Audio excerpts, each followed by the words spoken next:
Marker ভালো marker না।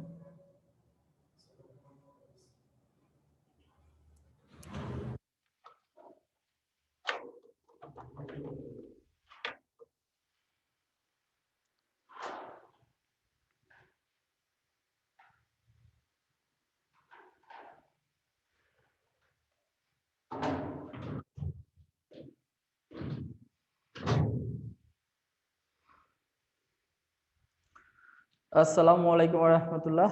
সবাই কেমন আছো? কমেন্ট করে জানিয়ে দাও কেমন আছো। আমার কথা শুনতে পারছো কিনা বা ভিডিওটা ক্লিয়ার দেখা যাচ্ছে কিনা কমেন্ট করে জানিয়ে দাও। জি, সবাইকে সালাম দিয়েছি, আবার দিয়ে আসসালামু আলাইকুম ওয়া রাহমাতুল্লাহ। সবাই কেমন আছো কমেন্ট করে দ্রুত জানাও। কেমন আছো, তোমাদের আগে খোঁজ খবর কি সেটা নিয়ে নেই, তারপরে পড়া শুরু করি। ঠিক আছে, আলহামদুলিল্লাহ ভালো আছি। Good morning, have a nice day. Okay, ঠিক আছে। তো তোমাদের পড়ালেখার কি অবস্থা সেটা বলো। মানে তোমরা ভালো আছো এটা বুঝলাম, মানে পড়ালেখাটার কি অবস্থা, মানে বাসায় স্টাডি কেমন করছো, কতটুকু প্রিপারেশন। তোমাদের রেজাল্টও দিয়ে দিবে মনে হয় বৃহস্পতিবারে, তাই না? এই বৃহস্পতিবারে রেজাল্ট দিতে পারে, জানো তো নাকি? এই বৃহস্পতিবারের রেজাল্টটা কিন্তু পাবলিশড হতে পারে, ঠিক আছে, জানো? তো রেজাল্ট দেওয়ার পরে 15 তারিখে কিন্তু ঢাকা বিশ্ববিদ্যালয় একটা সিদ্ধান্ত নিয়ে ফেলবে। ঢাকা বিশ্ববিদ্যালয়ের ভিসি আখতারুজ্জামান স্যার বলেছেন যে 15 তারিখে তারা একটা সিদ্ধান্ত নিয়ে ফেলবে যে কি হবে, ঠিক আছে? তো তোমাদের কতটুকু প্রিপারেশন হয়েছে আমি জানি না, অ্যাকচুয়ালি অনলাইন ক্লাস পড়িয়ে যাচ্ছি, তোমরাও পড়ছো কি পড়ছো জানি না। সামনে থাকলে না হয় ছোট ভাই বোনদের শাসন করে, বকা দিয়ে বা তিরস্কার করে বা দেখা যাচ্ছে যে আদর যত্ন করে মানুষ করা যেত, কিন্তু অনলাইনে তোমরা কি করছো অ্যাকচুয়ালি টোটালি তোমাদের উপর ডিপেন্ড করছে আর তোমাদের পরিবারের উপর ডিপেন্ড করছে। এখানে আমরা 2 ঘন্টা ক্লাস নিচ্ছি, এখান থেকে ইফোর্ট যতটুকু দেওয়ার দিচ্ছি, বাসায় কতটুকু কাজে লাগাচ্ছ সেটা হচ্ছে ফ্যাক্ট। হ্যাঁ, তো যাই হোক, প্রিপারেশনটা এবার একটু ভালো করে নিব। সবার প্রিপারেশনই মোটামুটি, সবাই কেউ কাউকে এখানে ছাড় দেবে না, সবাই ভালো করে প্রিপারেশন নিচ্ছে। সবাই বলতে বুঝিয়েছি যারা পড়ার মতো বা যারা চান্স পাওয়ার মতো, যাদের স্বপ্ন আছে ঢাকা বিশ্ববিদ্যালয়, তারা সবাই কিন্তু ভালো করেই পড়ছে, কেউ কিন্তু অলসতা করছে না। হ্যাঁ, প্রায় অনেকের কোর্সও প্রায় কমপ্লিট। এখন তোমাদের কি অবস্থা আমি জানি না, যাই হোক ক্লাসের শেষে তোমাদের খোঁজ খবর আবার নিব, আমরা পড়া শুরু করে দিই। আজ লেকচার কত? আজকে লেকচার নাম্বার কত? লেকচার 9। লেকচার 9। আচ্ছা, গত ক্লাসে তোমাদের কি পড়িয়েছি? নদী, নদ নদী পড়িয়েছি মেবি, না গত ক্লাসে? লেকচার 8 নদী পড়িয়েছি, মানে আগের ক্লাসে পড়িয়েছি নদী নাকি নদ নদী পড়িয়েছি। কি পড়িয়েছি আগের ক্লাসে? উত্তর আমেরিকা দক্ষিণ আমেরিকা, না? আগের ক্লাসে কি পড়িয়েছি? উত্তর আমেরিকা দক্ষিণ আমেরিকা। আগের ক্লাসে পড়িয়েছি উত্তর আমেরিকা কি দক্ষিণ আমেরিকা, ঠিক আছে? উত্তর আমেরিকা দক্ষিণ আমেরিকা, ওকে, ঠিক আছে। আমেরিকা পড়িয়েছি। তাহলে তাহলে নদী বললাম, অনেকে হা বললা কেন? তোমার নিজেদেরই মনে নাই যে কি ক্লাস করছো, ঠিক আছে? আচ্ছা, আজকে আমরা পড়বো হলো, তাহলে আজকে আমাদের পড়ার বিষয় হচ্ছে নদ নদী। আজকে হচ্ছে আমাদের ক্লাস নদীর উপরে। তার আগে লেখো নদ নদী, ভালো করে বোঝার চেষ্টা করবা, ক্লাসটা অনেক সুন্দর করে বোঝার চেষ্টা করবা, না বুঝলে বলবা, ঠিক আছে? লেখো প্রথমে নদী সংক্রান্ত বিদ্যাকে বলে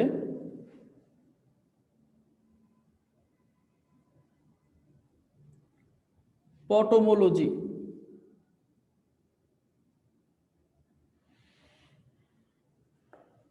তাহলে বলো, নদী সংক্রান্ত বিদ্যাকে কি বলে? সবাই উত্তর করো, দ্রুত উত্তর করো, ভালো হবে। নদী সংক্রান্ত বিদ্যাকে কি বলা হয়? নদী সংক্রান্ত বিদ্যাকে কি বলা হয়? পটোমোলজি কি বলা হচ্ছে? আমরা খুব স্লোলি শুরু করলাম, একটু পরে গতি বেড়ে যাবে আমাদের। পটোমোলজি। আমি কিন্তু অপশনে যখন তোমাদের প্রশ্ন করব তখন আমি দিব পটোমোলজি কি সংক্রান্ত বিদ্যা, আমি অপশনে দিব পটোমোলজি কি সংক্রান্ত বিদ্যা। অপশন 1-এ দিব আলু বিদ্যা, আলু। অপশন 4-এ দিব নদী বিদ্যা। যারা মিলায় মিলে আনসার করে তারা আনসার করবে যে পটেটো, পটোমোলজি, তাহলে তো আলু বিদ্যা হওয়ার কথা। তারা কিন্তু আলুবিদ্যা দেবে, ঠিক আছে? এরকম মিলায় মিলায় যারা আনসার করে তাদের জন্য কিন্তু বিপদ, ঠিক আছে? আলুবিদ্যা না, কিন্তু কি বিদ্যা বলো তো? নদীবিদ্যা। হ্যাঁ, নদীবিদ্যাকে কি বলে? পটোমোলজি। আমি এই পটেটোর সাথে কিন্তু মিলায় দিব আলুবিদ্যা 1 নম্বরে, ঠিক আছে? দেখি তোমরা কি অ্যান্সার করো। ওকে, ঠিক আছে, তাহলে হচ্ছে কি বলেছি যে নদী সংক্রান্ত বিদ্যাকে বলে কি? পটোমোলজি। পটোমোলজি, দেখো ভাইয়েরা। তারপরে বাংলাদেশে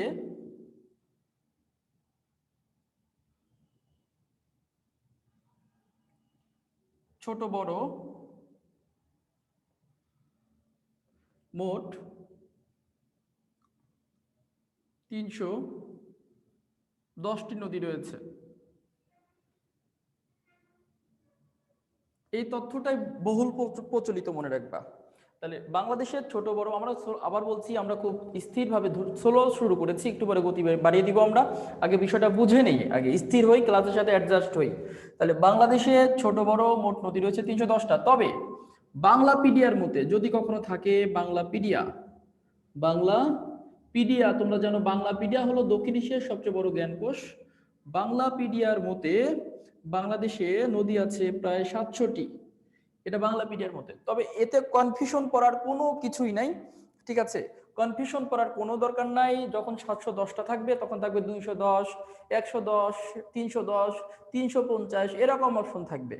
আর যখন দেখবে যে 700টা আছে তখন থাকবে 600, 700, 800 এরকম থাকবে। তবে আবার বলছি, বোর্ড বইয়ের, ভূগোল বইয়ের তথ্য মতে বা বইয়ের তথ্য মতে বা নদী গবেষণা ইনস্টিটিউটের মতে কিন্তু 310টা।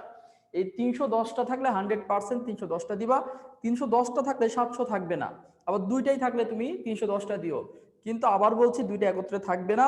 এটা আমরাও জানি, দুইটা তথ্য রয়েছে। ঢাকা বিশ্ববিদ্যালয় জানে দুইটা তথ্য রয়েছে, একটা নদী গবেষণা কেন্দ্র তথ্য মতে, আর একটা হচ্ছে তোমার হচ্ছে কার মতে? ওই বাংলাপিডিয়ার মতে। কাজেই দেখা যাচ্ছে দুই তথ্য আছে। তোমরা অবশ্যই 310টা পড়ে রাখবা। যদি কখনো 310 না থাকে, অবশ্যই প্রোটেক্ট হিসাবে তোমরা আনসার করবে কত? 700টি। ওকে, এবার লেখো 1977 সালে ঢাকায় নদী গবেষণা ইনস্টিটিউট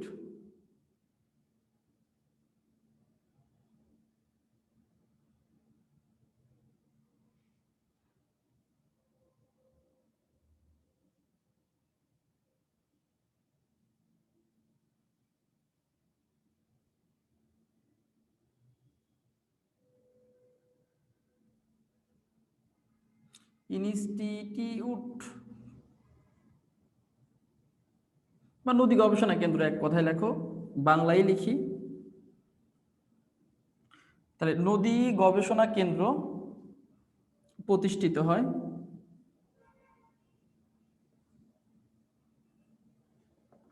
নদী গবেষণা কেন্দ্র কি বলছে? প্রতিষ্ঠিত হয়। কিন্তু 1980 সালে ফরিদপুরে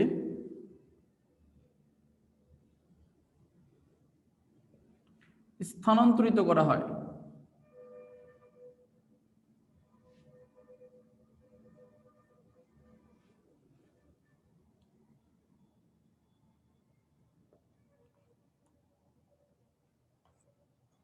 তাহলে বলো, নদী গবেষণা ইনস্টিটিউট মূলত প্রতিষ্ঠা হয়েছে কবে? সবার কাছে প্রশ্ন। নদী গবেষণা ইনস্টিটিউট মূলত প্রতিষ্ঠিত হয়েছে কবে? সবার কাছে প্রশ্ন করছি, বলো।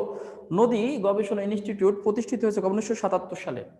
এখন তোমাদের যদি প্রশ্ন করি, আমি একটা প্রশ্ন, নদী গবেষণা ইনস্টিটিউট কোথায় প্রতিষ্ঠিত হয়েছে বলো? নদী গবেষণা ইনস্টিটিউট কোথায় প্রতিষ্ঠিত হয়েছে? কোথায়? সবার কাছে প্রশ্ন করেছি। নদী, হ্যাঁ, নদী গবেষণা ইনস্টিটিউট কোথায় প্রতিষ্ঠিত হয়েছে? ঢাকাতে। মনে রাখবে, ঢাকাতে প্রতিষ্ঠিত হয়েছে। এখন যদি বলি বর্তমানে নদী গবেষণা ইনস্টিটিউট কোথায় আছে, বর্তমানে নদী গবেষণা ইনস্টিটিউটটা কোথায় রয়েছে? ফরিদপুরে রয়েছে। এই যে প্রশ্নের মায়ের পেজ বুঝতে হবে। যদি তোমাকে আমি এই আজকে যদি এই পড়াটা সুন্দর করে যদি না বুঝাই দিতাম, আমি যদি প্রশ্ন করতাম নদী গবেষণা ইনস্টিটিউট কোথায় প্রতিষ্ঠিত হয়, তোমরা কিন্তু 100% ফরিদপুর আনসার করতা। কিন্তু মনে রাখবা, প্রতিষ্ঠিত হয়েছে ঢাকাতে, কিন্তু এটা স্থানান্তরিত করা হয়েছে কোথায়?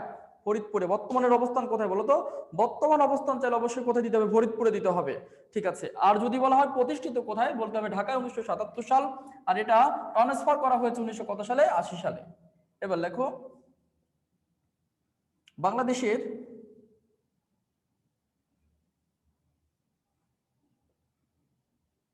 দীর্ঘতম, গভীরতম,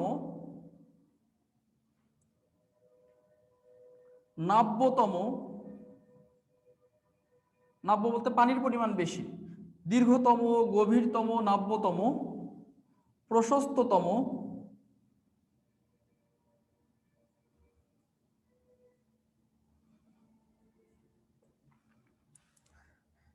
চিরযৌবনা,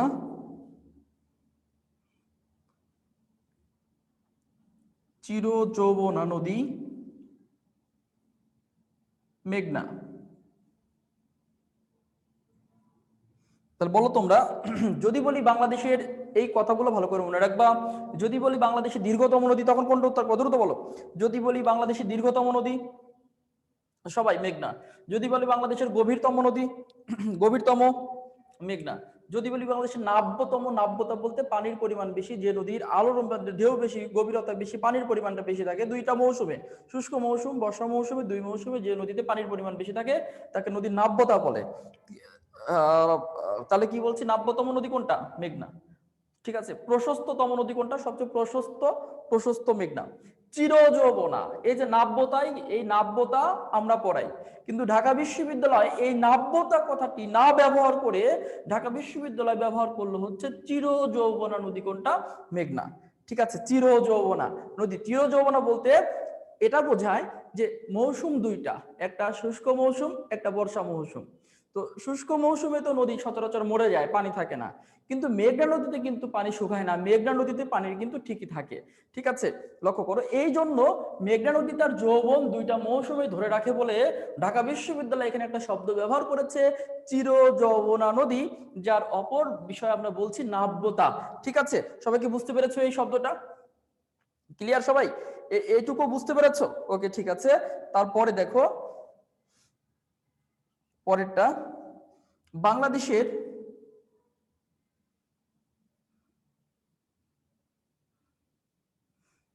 বাংলাদেশের ক্ষুদ্রতম নদী, ক্ষুদ্রতম নদী গোবরা।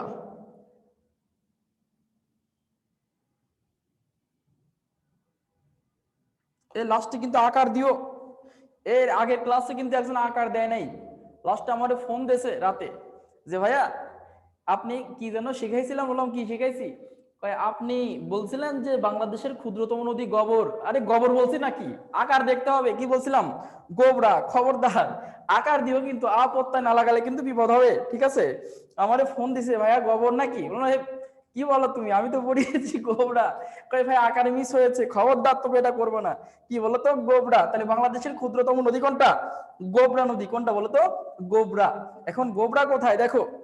আচ্ছা ঠিক আছে, খবরদার। গোবরা হচ্ছে পঞ্চগড়ে। গোবরা কোথায়? পঞ্চগড় জেলা।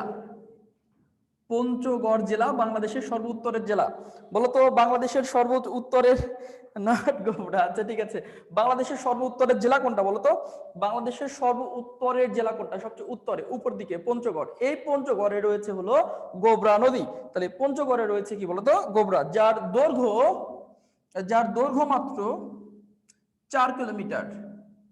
যার দৈর্ঘ্য মাত্র কত? 4 কিলোমিটার। তাহলে গোবরা নদী যার দৈর্ঘ্য মাত্র কত বলেছি? 4 কিলোমিটার। 4 কিলোমিটার, যেটা পঞ্চগড়ে রয়েছে। ওকে, মাত্র 4 কিলোমিটার একটি প্রবাহ ভারত বাংলাদেশের মাঝখান দিয়ে প্রায় এটা প্রবাহিত হয়েছে সীমান্ত দিয়ে। এটা কিন্তু একটা সীমান্তবর্তী নদী ভারত বাংলাদেশের, যেহেতু পঞ্চগড়ে, আর পঞ্চগড় তো সর্ব উত্তরে, তারপরে তো ভারতের পশ্চিমবঙ্গ, শিলিগুড়ি, জলপাইগুড়ি এইগুলো। ঠিক আছে। এটুকু কি কোনো সমস্যা আছে? এটা তথ্যভিত্তিক পড়া, আমি এটা মুছে দিব, এটুকু মুছে দিব, বুঝবো? আচ্ছা, কোনো সমস্যা আছে এটুকু বুঝতে? এগুলো তো নর্মাল পড়া, আমি তো জাস্ট তোমাদের সাথে অ্যাডজাস্ট হচ্ছি আর কি। ঠিক আছে। আচ্ছা, এবার লেখো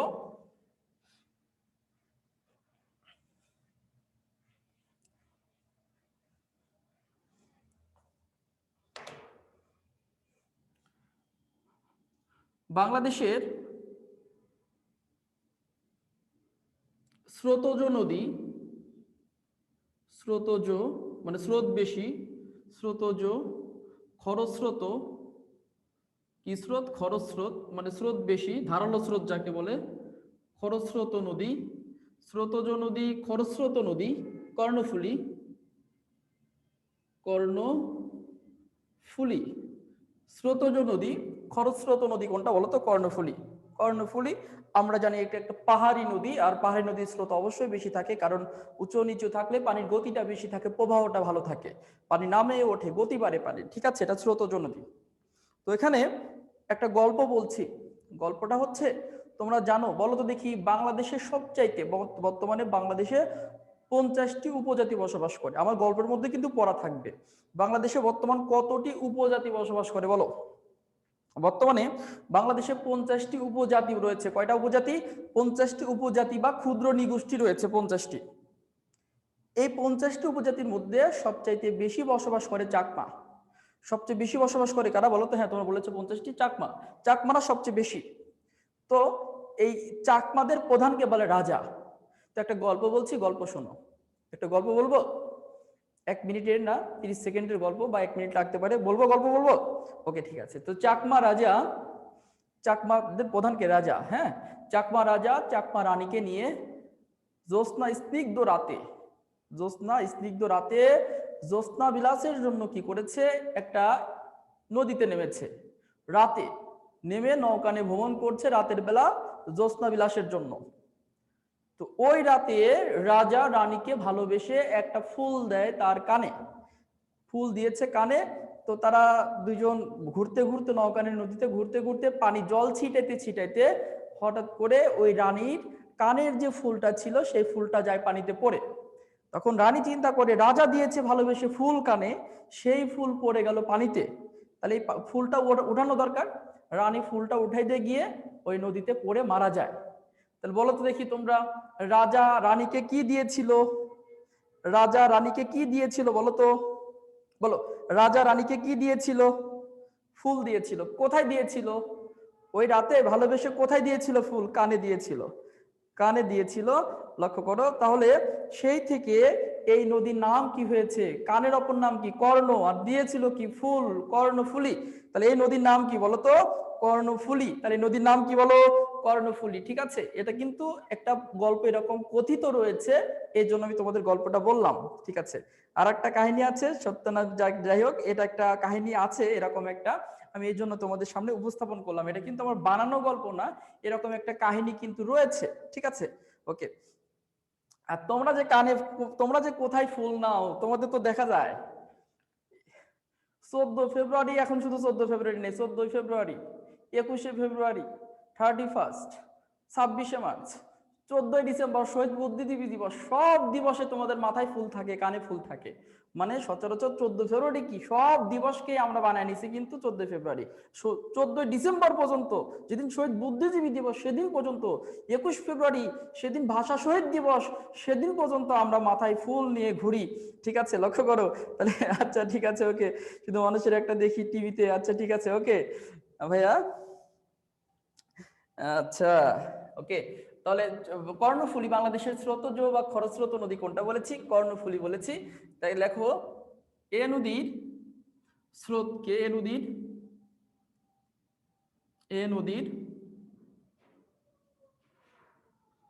স্রোতকে, এ নদীর কি বলেছি? স্রোতকে, এ নদীর স্রোতকে, হ্যালো আসসালামু আলাইকুম,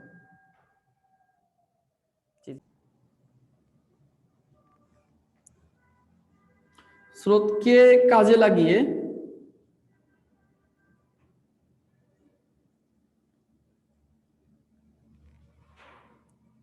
রাঙ্গামাটি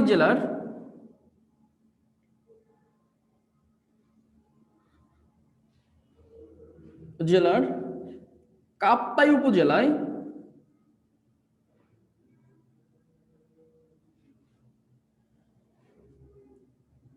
1962 সালে, 1962 সালে একটি জলবিদ্যুৎ কেন্দ্র নির্মাণ করা হয়েছে?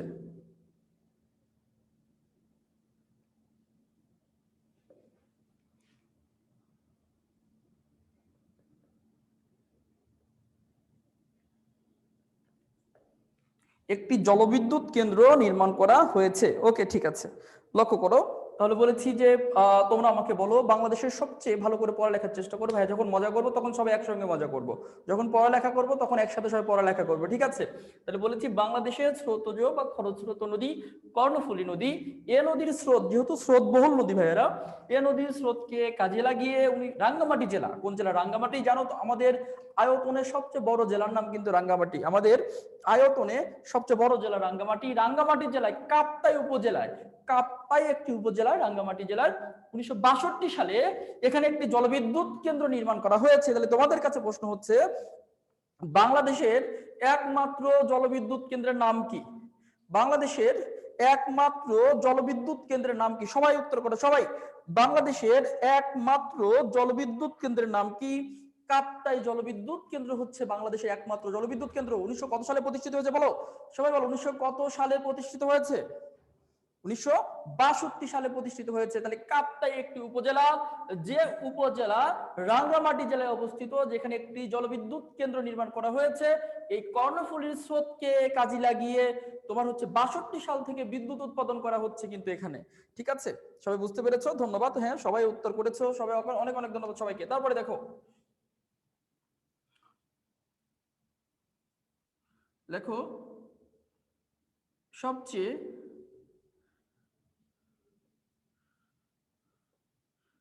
চরবহুল নদী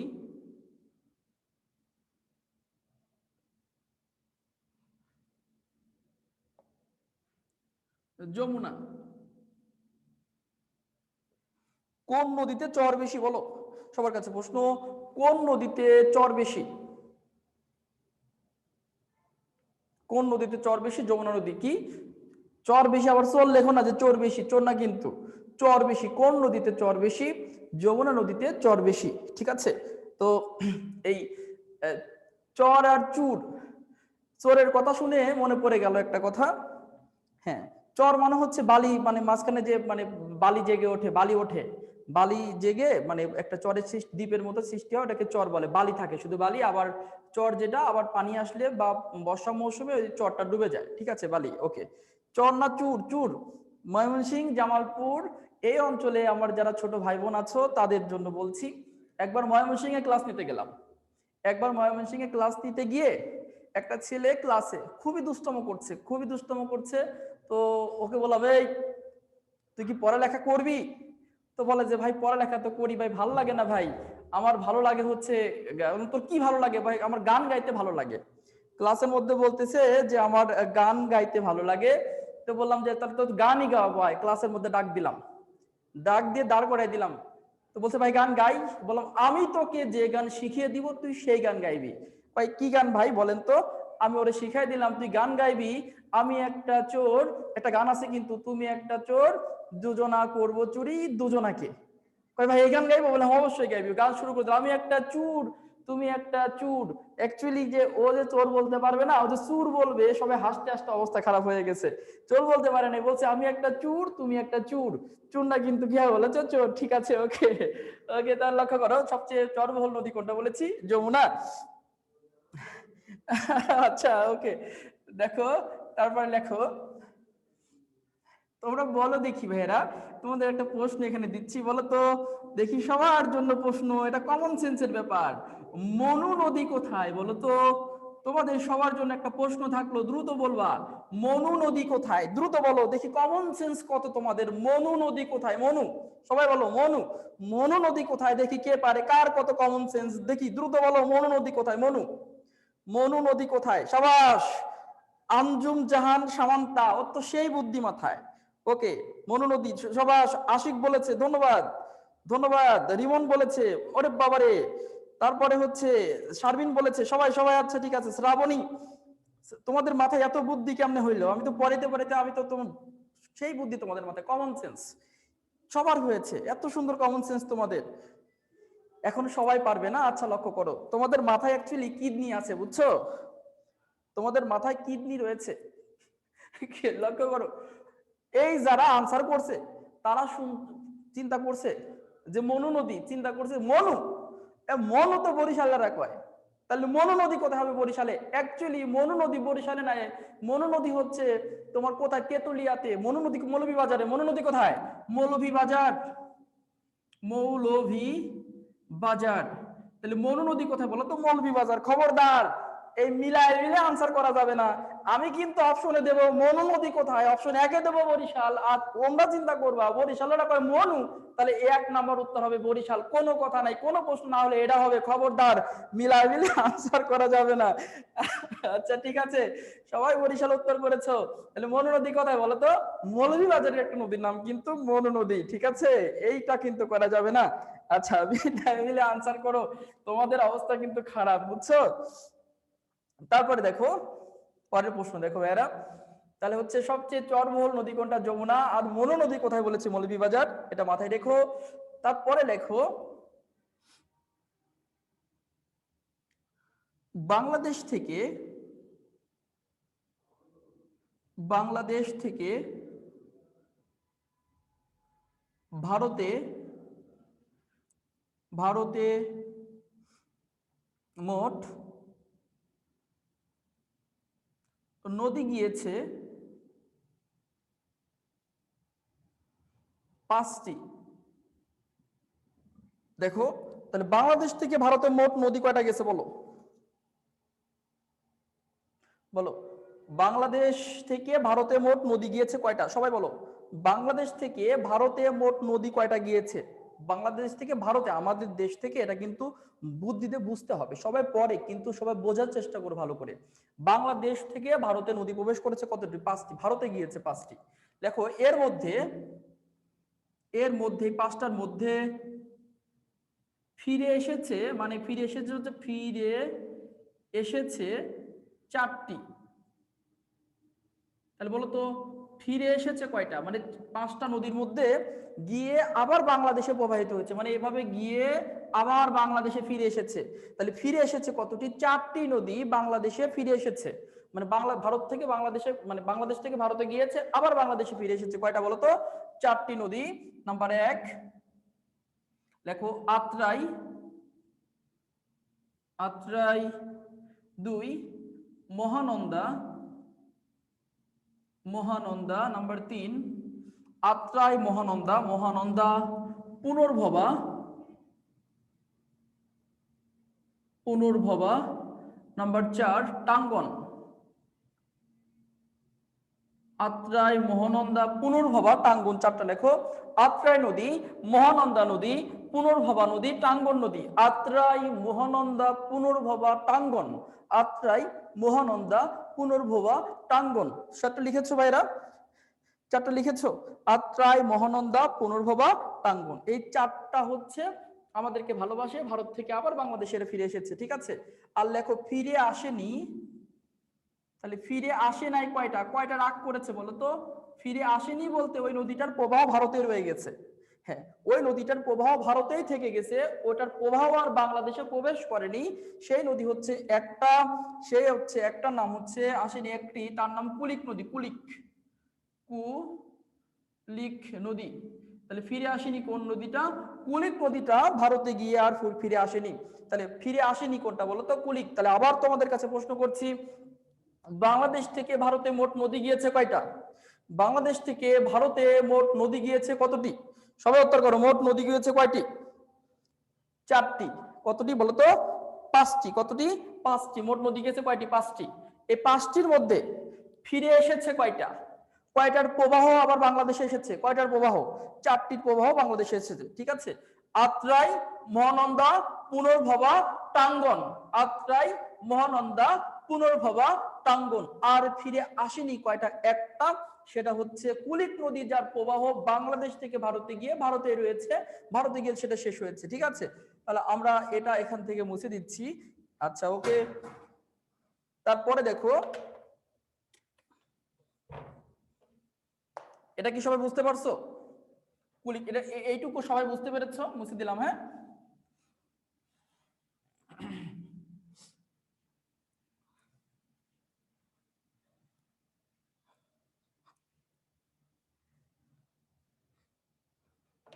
সবাই বুঝতে পেরেছে আশা করি। ওই পুলিক না কিন্তু কুলিক, কুলিক একজন হচ্ছে পুলিক, কুলিক না, এটা কি হবে কুলিক, কি হবে বলো তো?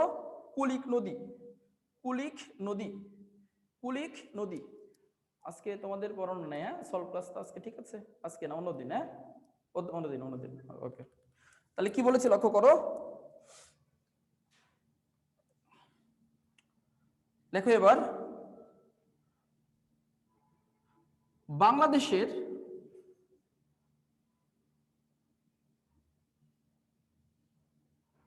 মোট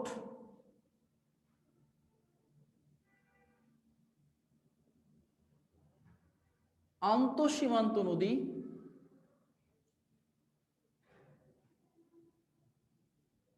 57টি।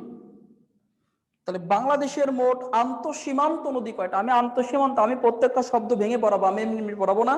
মনে রাখবো ভাইয়া যতটুকু পড়াবে ততটুকু না বোঝার কিছুই নেই, একদম আমি যতটুকু পড়াবে এতটুকু তোমার শীটের মধ্যে তুমি শীটটা ভালো করে বেসিক নিতে পারবা একদম, ঠিক আছে? তাহলে বাংলাদেশের আন্তঃসীমান্ত নদী কয়টা? 57টা। ও ভাই এখন আন্তঃসীমান্ত শব্দটা বোঝাই, বাংলাদেশের সাথে সীমান্তবর্তী রাষ্ট্র কয়টা বলো? বাংলাদেশের সাথে সীমান্তবর্তী রাষ্ট্র কতটি? বাংলাদেশের সাথে সীমান্তবর্তী রাষ্ট্র কতটি? সবাই উত্তর করো। বাংলাদেশের সাথে সীমান্তবর্তী রাষ্ট্র দুইটি। কি কি ভাইয়া? দুইটা কি কি বলতো? দুইটা কি কি ভাইয়া পড়িয়েছি, কি কি বলতো? ভারত আর মিয়ানমার। ভারত আর কি? মিয়ানমার। ভারত মিয়ানমার দুইটা সীমান্তবর্তী রাষ্ট্র আছে। এখন তোমাদের কাছে প্রশ্ন, বাংলাদেশে যদি নদী প্রবেশ করে কয়টা দেশ দিয়ে প্রবেশ করবে বলতো? বাংলাদেশে যদি নদী প্রবেশ করে তাহলে কতটি দেশ দিয়ে প্রবেশ করবে? বাংলাদেশে যে নদীগুলো আসবে কতটি দেশ দিয়ে প্রবেশ করবে? দুইটা দেশ দিয়ে প্রবেশ করবে। এই যে মায়ানমার আর ভারত, এই দুইটি দেশ থেকে বাংলাদেশে যে নদীগুলো প্রবেশ করেছে তাকে বলা হচ্ছে আন্তঃসীমান্ত নদী। ভারত মিয়ানমার থেকে যে নদীগুলো বাংলাদেশে প্রবেশ করেছে তাকে বলা হচ্ছে আন্তঃসীমান্ত নদী। তাহলে আন্তঃসীমান্ত নদী বলতে বোঝানো হচ্ছে অন্য দেশ থেকে এসেছে নদী, আর অন্য দেশ থেকে আসা বলতেই হচ্ছে আমাদের দেশে দুইটা দেশ দিয়ে নদী প্রবেশ করে, একটা ভারত থেকে একটা মিয়ানমার থেকে, এটাকে বলা হচ্ছে আন্তঃসীমান্ত নদী। তাহলে এখন আমরা দেখবো তাহলে মোট আন্তঃসীমান্ত নদী হলো 57টি। এখন দেখবো ভারত থেকে কয়টা। দেখো ভারত থেকে এসেছে 54টি। তাহলে ভারত থেকে কয়টা নদী এসেছে বলতো? ভারত থেকে কয়টা? ভারত থেকে নদী এসেছে 54টি। ভারত থেকে নদী এসেছে কতটি? 54টি, ঠিক আছে, হ্যাঁ 54টি। আর লেখো মিয়ানমার থেকে এসেছে, মিয়ানমার থেকে এসেছে 3টি। তাহলে ভারত থেকে 54, মিয়ানমার থেকে 3। এখন ভাইয়েরা আমি এখানে কিন্তু প্রশ্ন তিন ভাবে করতে পারি। প্রথম প্রশ্ন, সবাই রেডি? প্রথম প্রশ্ন তোমাদের কাছে, মোট আন্তঃসীমান্ত নদী কয়টা? প্রথম প্রশ্ন, মোট আন্তঃসীমান্ত নদী কতটি? প্রথম প্রশ্ন, মোট আন্তঃসীমান্ত নদী কতটি? প্রথম প্রশ্ন, মোট আন্তঃসীমান্ত নদী কতটি? কতটি বলতো? 3টি। কতটি? 3টি। 3টি? 57টি। মোট আন্তঃসীমান্ত নদী কতটি? 57টি। আচ্ছা, এখন যদি বলি বাংলাদেশ ভারত আন্তঃসীমান্ত কয়টা? বাংলাদেশ ভারত আন্তঃসীমান্ত কয়টা? বাংলাদেশ ভারত আন্তঃসীমান্ত হচ্ছে 54টা। এখন যদি বলি বাংলাদেশ মায়ানমার আন্তঃসীমান্ত কয়টা? বাংলাদেশ মিয়ানমার আন্তঃসীমান্ত হচ্ছে 3টি। বাহ, তোমরা অনেক সুন্দর উত্তর করতেছো। এখন আমাকে দেখতে হবে এই 3টা নদী কি কি। দেখো এই 3টা নদী মায়ানমার থেকে এসেছে, সাঙ্গু নদী 2, সাঙ্গু নাফ, মাতামুহুরি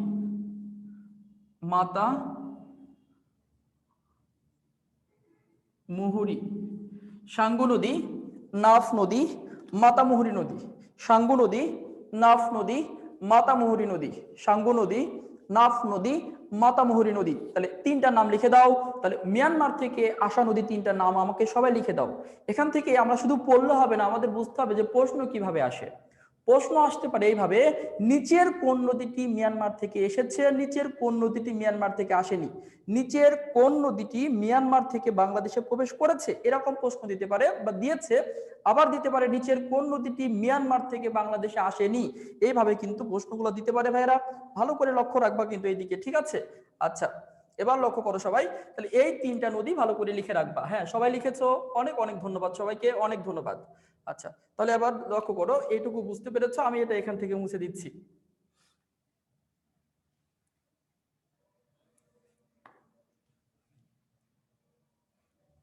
এইবার আমার সঙ্গে সবাই চিত্র অঙ্কন করবা, ঠিক আছে? অবশ্যই সবাই চিত্র অঙ্কন করবা। এইবার এক চিত্র দিয়ে পুরা নদী আমরা শেষ করে ফেলবো। আমার সঙ্গে সবাই চিত্র অঙ্কন করবা তো?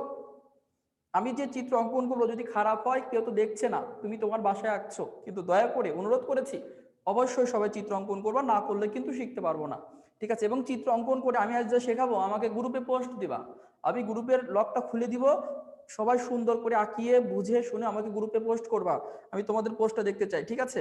ওকে, হ্যাঁ হ্যাঁ ঠিক আছে। চিত্র আঁকতে পারি না, যা পারো তাই আঁকো, সমস্যা নেই, তবে দেশের প্রতি মায়া মহব্বত রেখে একটু বড় করে আঁকাইও, ভারতকে জায়গা দিয়ে দিও না, ঠিক আছে? দেখো, অঙ্কন করতে ভালো লাগে, ঠিক আছে, চেষ্টা করব। আচ্ছা ওকে, দেখো আমিও পারি না, কিন্তু তোমাদের জন্য চেষ্টা করি।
যে যেমন পারো একটু, বাংলাদেশের চিত্র আমি পারি না, আঁকতে হবে, না আঁকলে আমি শিখাইতে পারবো না, ঠিক আছে? অবশ্যই অবশ্যই আঁকতে হবে, না আঁকলে কিন্তু শেখানো যাবে না। ভাইয়েরা তুমি আমার সাথে একটু তাল মিলাও, হ্যাঁ? আমি এই এক চিত্র দিয়ে পুরো বিষয়টা তোমাদের বুঝিয়ে দিব, ঠিক আছে? সবার আঁকা হয়ে ইয়েস বলো, একটু ডান বলো, আমি বুঝতে পারবো। যাদের আঁকা হয়েছে তারা অবশ্যই আমাকে একটু রেসপন্স করো, যাদের আঁকা হয়েছে, যাদের আঁকা হয়েছে তারা আমাকে রেসপন্স করো, ঠিক আছে? ডান বলেছে অনেকেই, হ্যাঁ আমি সবাইকে আঁকতে পেরেছি, যেমন হোক ভাই, কেউ তো দেখছে না। আর এখানে তোমরা আঁকা আঁকি শিখতে আসিনি, এখানে আমরা পড়া শিখবো, ঠিক আছে? এখানে আমরা পড়া শিখবো, হ্যাঁ। ওকে ঠিক আছে। আসসালামু আলাইকুম। হ্যালো, ওয়ালাইকুম আসসালাম। হ্যাঁ হ্যাঁ আমি, হ্যাঁ হ্যাঁ এসেছে, আমি তোমাকে ক্লাসের পর কল দিব, হ্যাঁ? ঠিক আছে, সবাই এঁকেছো? আঁকা হয়েছে সবার? অনেক বাজে হয়েছে ওটা ব্যাপার না, পরে ঠিক করে নিও। আমি ক্লাস করানোর পরে তোমরা বাসায় আবার প্র্যাকটিস করবে এটা, ঠিক আছে? এটা দরকার আছে এটা, হ্যাঁ। আমারও তো ভালো হয়নি, কিন্তু আমি তো চেষ্টা করেছি, মানে আমি তো আঁকানোর জন্য চেষ্টা করেছি, আমারও ভালো হয়নি। আমি আঁকাইতে পারি না, এটা এত বেখাপ্পা মানচিত্র, মাঝে মাঝে ভালো হয়, মাঝে মাঝে খারাপ হয়ে যায়, বুঝছো? যখন ভালো হইতে হয় তখন খারাপ হয়ে যায়, আবার খারাপ হয়ে যায়, লক্ষ্য করো। তাহলে এই পাশে রয়েছে ভারত, তোমরা জানো এটা ভারত। এ পাশেও রয়েছে ভারত, এটাও তোমরা জানো। এখানে রয়েছে ভারত, এটাও তোমরা জানো। এ পাশে এই সাইডে রয়েছে মিয়ানমার, এটাও তোমরা জানো, মিয়ানমার, ঠিক আছে? আর এখানে রয়েছে, সবাই আঁকো, এখানে রয়েছে বঙ্গোপসাগর,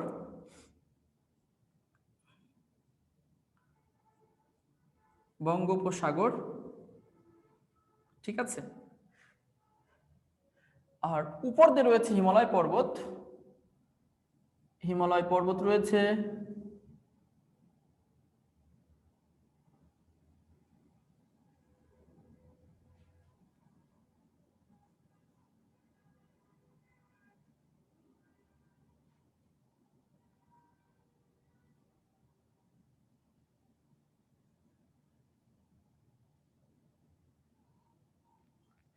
উপর দিয়ে রয়েছে কি হিমালয় পর্বত, ঠিক আছে? এটা হলো হিমালয়, লিখে দিলাম হিমালয়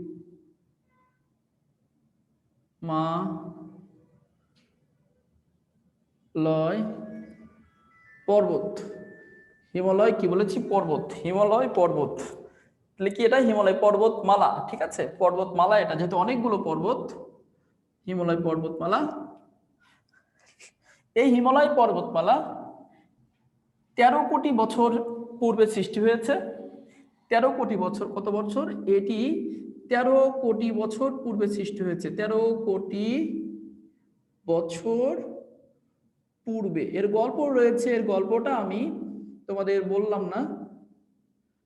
13 কোটি বছর পূর্বের সৃষ্টি হয়েছে। তাহলে হিমালয় পর্বতের সৃষ্টি কত কোটি বছর পূর্বে? খুব খুব স্লো মোশনে কিন্তু আমি পড়াচ্ছি, খুব স্লো মোশনে পড়াচ্ছি, কারণ আমি জানি অল্প সময়ে ক্লাসটা সুন্দর করে শেষ হবে। তাড়াহুড়া করছি না, তোমাদের বোঝানোর জন্য আমি অনেক স্লো মোশনে পড়াচ্ছি। তাহলে এই হিমালয় পর্বত কত কোটি বছর আগে সৃষ্টি হয়েছে বলো, সবাই বলো কত কোটি বছর? আনুমানিক 13 কোটি বছর পূর্বে। এর গল্প রয়েছে, আমি গল্পে গেলে শুধু এটাই পড়াইতে হবে, আমি গল্পে যাচ্ছি না ভাইয়া। হ্যাঁ, আচ্ছা, এবার দেখো এই হিমালয়তে শুধু কি রয়েছে? বরফ নাকি? হিমালয় কি রয়েছে বলো তো? বরফ। হিমালয়ে প্রচুর পরিমাণে কি রয়েছে? শুধু বরফ পড়ে। কি পড়ে বলো তো? বরফ, শুধু বরফ আর বরফ, আইস। ঠিক আছে, তো হিমালয়ের এই সাইডে আছে ভারত। এই সাইডে কোন রাষ্ট্র বলো তো? এই সাইডে আছে ভারত। ভারতের সাইড, এটুকু ভারতের সাইড। এখানে আছে নেপাল। এই যে একদম উঁচু যেটা, এটা নেপাল। কি আছে বলো তো? নেপাল। আছে ভুটান। আছে কি বলতো? ভুটান। উপরে আবার আছে হচ্ছে তিব্বত। উপরে রয়েছে কি? তিব্বত। নেপাল, ভুটান, কি রয়েছে? তিব্বত। নেপাল, ভুটান, তিব্বত। করে রাষ্ট্রের নাম লেখো। ভারত, নেপাল, ভুটান, তিব্বত। যেহেতু একটু উপরে, আমি এখানে লিখেছি তিব্বত। ভারত, নেপাল, ভুটান, তিব্বত। ভারত, নেপাল, ভুটান, তিব্বত। তিব্বত মানে কি বলতো? চীন। এই তিব্বত তো কোনো স্বাধীন রাষ্ট্র না। তিব্বত কোথায় বলতো? চীনে। ভাইরা, তিব্বত কোন দেশের অধীনে রয়েছে বলো? তিব্বত কোন দেশের অধীনে রয়েছে? তিব্বত কোন দেশের অধীনে রয়েছে? সবাই বলো, তিব্বত কোন দেশের অধীনে রয়েছে? চীনের অধীনে রয়েছে। তাহলে আমরা এবার একটু দেখি, সবাই কি সুন্দর করে আঁকতে পেরেছো? আমি কি পড়া শুরু করে দিব? পড়া শুরু করে দিব? রেডি? Ready ready? ওকে, ঠিক আছে, ডান। সবাই লক্ষ্য করো, ভারতের এই হিমালয় থেকে যেন বরফ পড়তেছে, পাহাড় থেকে বরফ পড়ে পড়ে এই যে এখানে পানি হচ্ছে। এই হিমালয়ের পাহাড় থেকে বরফ পড়ে পড়ে এখানে পানি হচ্ছে। এই জায়গাটার নাম হলো, এই জায়গাটির নাম, আমি এটা বুঝে দিচ্ছি, এই জায়গাটির নাম আমরা লিখতে হবে অনেক। এই জায়গাটির নাম হিমালয়ের, হিমালয়ের গঙ্গোত্রী। দেখা যাচ্ছে? হিমালয়ের গঙ্গোত্রী, গঙ্গোত্রী হিমবাহ, হিমবাহ। তাহলে এই জায়গার নাম কি বলো তো? সবাই বলো, এই জায়গা, হিমালয়ের এই জায়গাটার নাম কি? সবাই বলো, হিমালয়ের এই জায়গাটির নাম কি? সবার কাছে প্রশ্ন করেছি, হিমালয়ের এই জায়গাটির নাম কি? হিমালয়ের এই জায়গাটির নাম হচ্ছে হিমালয়ের গঙ্গোত্রী হিমবাহ। হিমালয়ের গঙ্গোত্রী হিমবাহ। হিমালয়ের গঙ্গোত্রী হিমবাহ। গঙ্গোত্রী কি বলতো? হিমবাহ। ধন্যবাদ। হিমালয়ের গঙ্গোত্রী হিমবাহ। এই হিমালয়ের গঙ্গোত্রী হিমবাহ ভারতের অংশ। এটুকু কোন দেশের অংশ?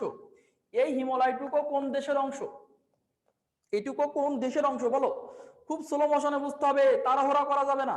এটা ইন্ডিয়ার অংশ, ভারতের অংশ। এখান থেকে ভাইয়েরা, এই জায়গা থেকে একটা নদীর উৎপত্তি হবে। একটা নদী আসবে এখানে, একটা নদী আসবে।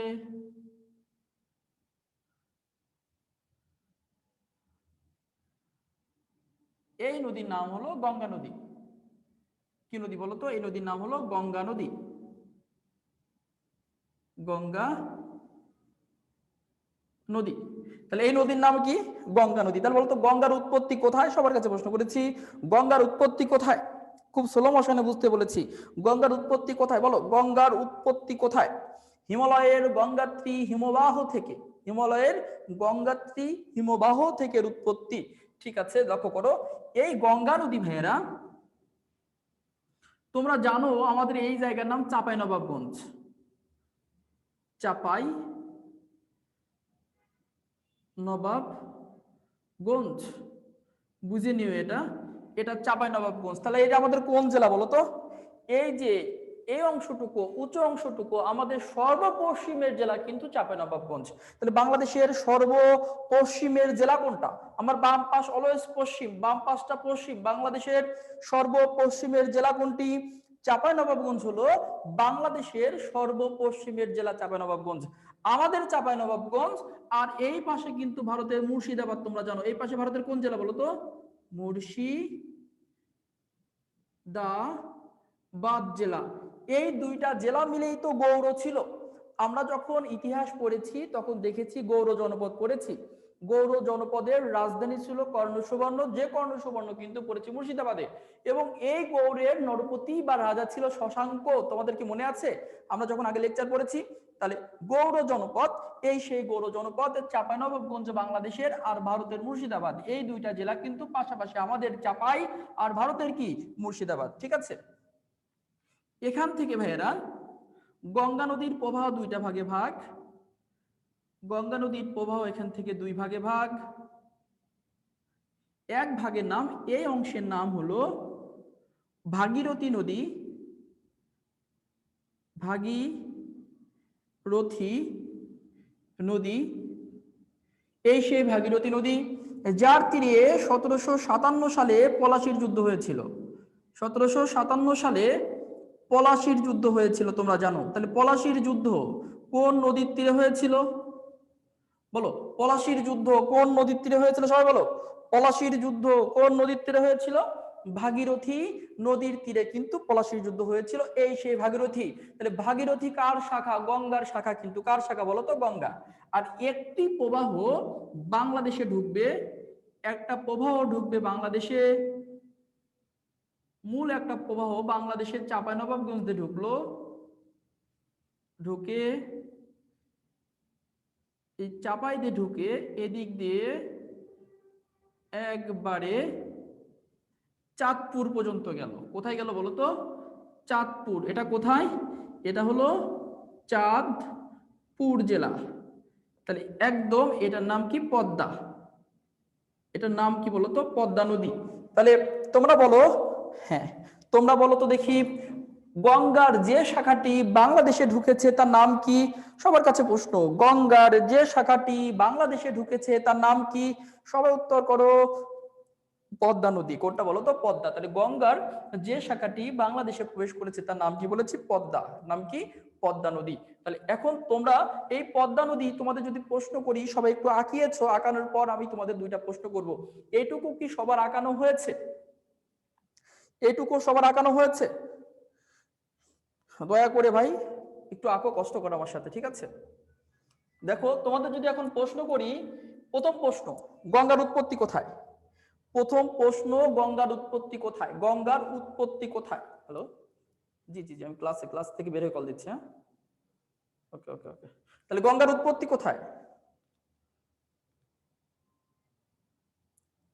গঙ্গাত্রী হিমবাহ থেকে।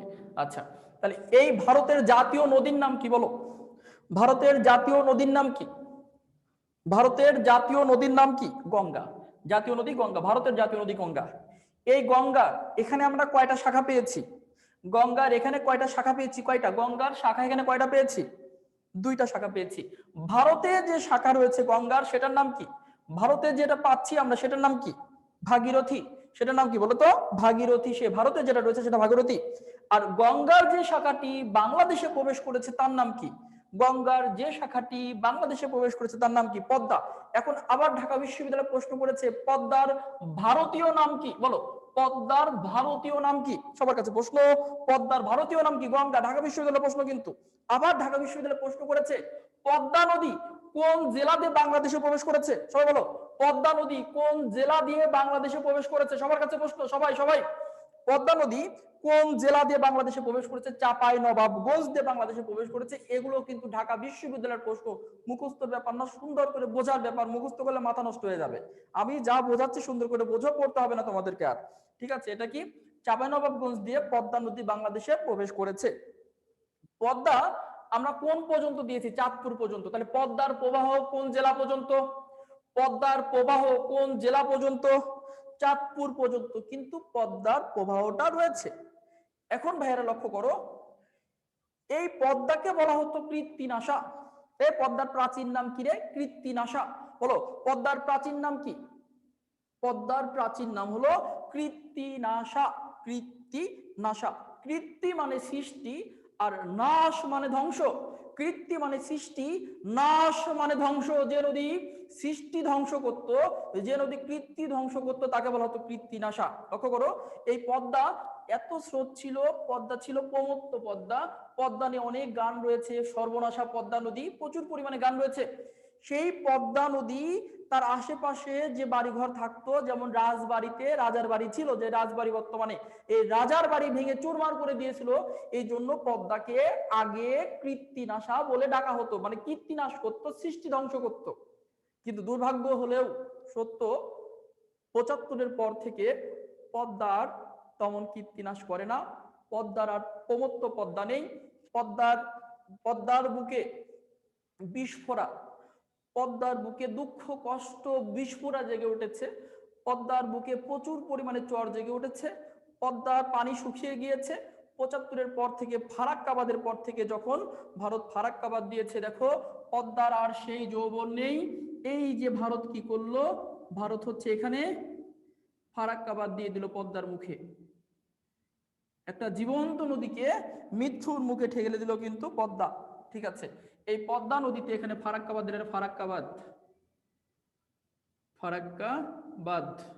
ব্যারেজ এর কাজ শুরু হয়েছে 1961 সালে। এর উদ্বোধন করা হয়েছে ৭৫-এ। ফারাক্কাবাদের কাজ শুরু হয়েছে কবে বলো? ফারাক্কাবাদের কাজ শুরু হয়েছে কবে? সবাই বলো, ফারাক্কাবাদের কাজ শুরু কবে? 61-তে। কত সালে? 61-তে। ফারাক্কাবাদের কাজ শেষ কবে? ৭৫-এ। কত সাল বলো তো? ৭৫-এ। এই ফারাক্কাবাদের ভাইয়েরা মোট গেট রয়েছে,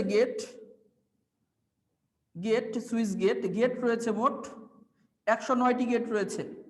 তাহলে ফারাক্কাবাদের গেট কয়টি? কতটি গেট রয়েছে? 109টি গেট রয়েছে। ফারাক্কাবাদের গেট কয়টি? 109টি রয়েছে গেট। লক্ষ্য করো, 109টি গেট।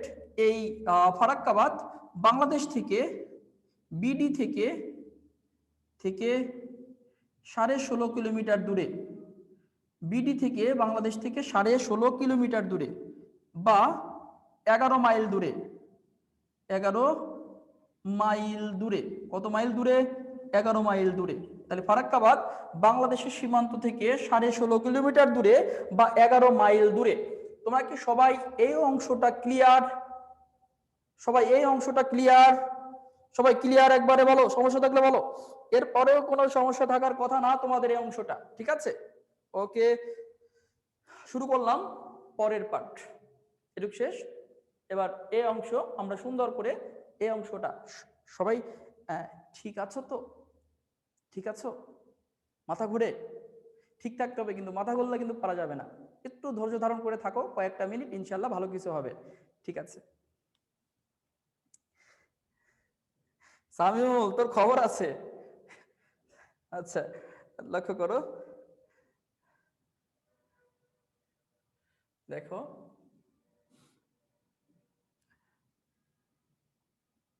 এটা তো বলছি নেপাল না, নেপাল যাই হোক, এটা তো তিব্বত। এই তিব্বতেও তো হিমালয় আছে। তিব্বতের যে হিমালয় আছে, এখান থেকে ভাইরা, এই তিব্বতের এখান থেকে লেখো, এখানে টান দাও, টান দিয়ে লেখো তিব্বতের মানস সরোবর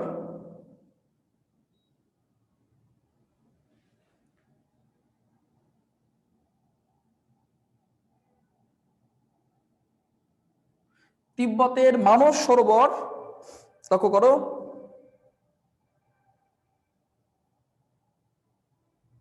আচ্ছা, তিব্বতের মানস সরোবর হ্রদ থেকে, এই ঝগড়া করে না, তোমাদের সাথে সবাই মজা করি, যাক বাদ দাও। আচ্ছা, তিব্বতের মানস সরোবর হ্রদ থেকে, আজকে কি আমি একটু রাগ করছি? আমি রাগ করছি আজকে? রাগ করি নাই তো? ঠিক আছে, ওকে, তোমরা একটু হাসি মুখে, যাই হোক, লক্ষ্য করো। তাহলে তিব্বতের মানস সরোবর হ্রদ থেকে ব্রহ্মপুত্র, ব্রহ্মপুত্র নদ বা নদের উৎপত্তি। তাহলে বলো তো ব্রহ্মপুত্র নদের উৎপত্তি কোথায়? সবাই বলো, সবাই উত্তর করো। ব্রহ্মপুত্র নদের উৎপত্তি কোথায় বলো? ব্রহ্মপুত্র নদের উৎপত্তি কোথায়? তিব্বতের। তিব্বতের কোথায়? তিব্বতের হিমালয়ের কোন জায়গায়? তিব্বতের হিমালয়ের কোন জায়গায়? সবাই উত্তর করো। তোমাদের উত্তরটা, তোমাদের রেসপন্সটা আমার কাছে ভালো লাগে, আমার ইন্সপিরেশনটা বেড়ে যায়। তোমরা রেসপন্স করলে আসলে এখানে মনে হয় কি পাগলের মতো প্রলাপ করতেছি একা একা, বুঝছো? তোমরা রেসপন্স করলে মনের মধ্যে ভালো লাগে যে তোমরা আসো, আর না হলে সত্যি সত্যি মনে হয় আমার বাড়ি আসলেই পাবনা, বুঝছো? পাগল পাগল লাগে নিজেরে। ঠিক আছে, লক্ষ্য করো। তো কি বলেছি দেখো তো, যে তোমরা উত্তর করো। হ্যাঁ, তিব্বতের মানস সরোবর হ্রদ থেকে ব্রহ্মপুত্র নদের উৎপত্তি কি বলেছি? ওকে, উৎপত্তি। আচ্ছা, এবার দেখো এই এখান থেকে তাহলে আমরা টান দিব ব্রহ্মপুত্র।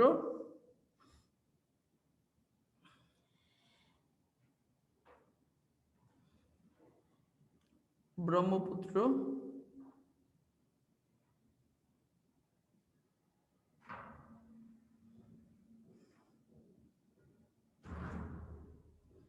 এটা হলো ব্রহ্মপুত্র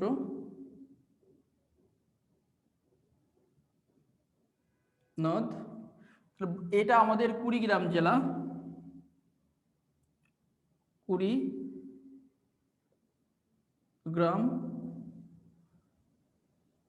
জেলা। তাহলে বলতো ব্রহ্মপুত্র নদ কোন জেলা দিয়ে বাংলাদেশে প্রবেশ করেছে? ব্রহ্মপুত্র নদ কোন জেলা দিয়ে বাংলাদেশে প্রবেশ করেছে? সবাই উত্তর করো। ব্রহ্মপুত্র নদ কোন জেলা দিয়ে বাংলাদেশে প্রবেশ করেছে? কুড়িগ্রাম জেলা দিয়ে ব্রহ্মপুত্র বাংলাদেশে প্রবেশ। কুড়িগ্রাম জেলা দিয়ে। কোন জেলা দিয়ে? কুড়িগ্রাম। এই কুড়িগ্রামের এখানে একটা জায়গা আছে, কুড়িগ্রামের একটা জায়গা পয়েন্ট আছে, সেই পয়েন্টের নাম হচ্ছে চিলমারি পয়েন্ট। চিলমারি। তাহলে কুড়িগ্রামের একটি জায়গা আছে, নাম কি বলতো? চিলমারি। তাহলে কুড়িগ্রামের একটি জায়গার নাম আছে, সেই জায়গাটার নাম কি? একটা পয়েন্ট আছে এখানে, এই পয়েন্টের নাম কি বলতো? চিলমারি। তোমরা জানো এই অঞ্চলে গরুর গাড়ি নিয়ে গান গায়। গরুর গাড়িতে ভাওয়াইয়া গান গায়। কোন গান গায় বলতো? গরুর গাড়ি নিয়ে এই রংপুর অঞ্চলে, কুড়িগ্রাম অঞ্চলে কোন গান গায়? ভাওয়াইয়া গান। কোন গান গায় বলতো? ভাওয়াইয়া।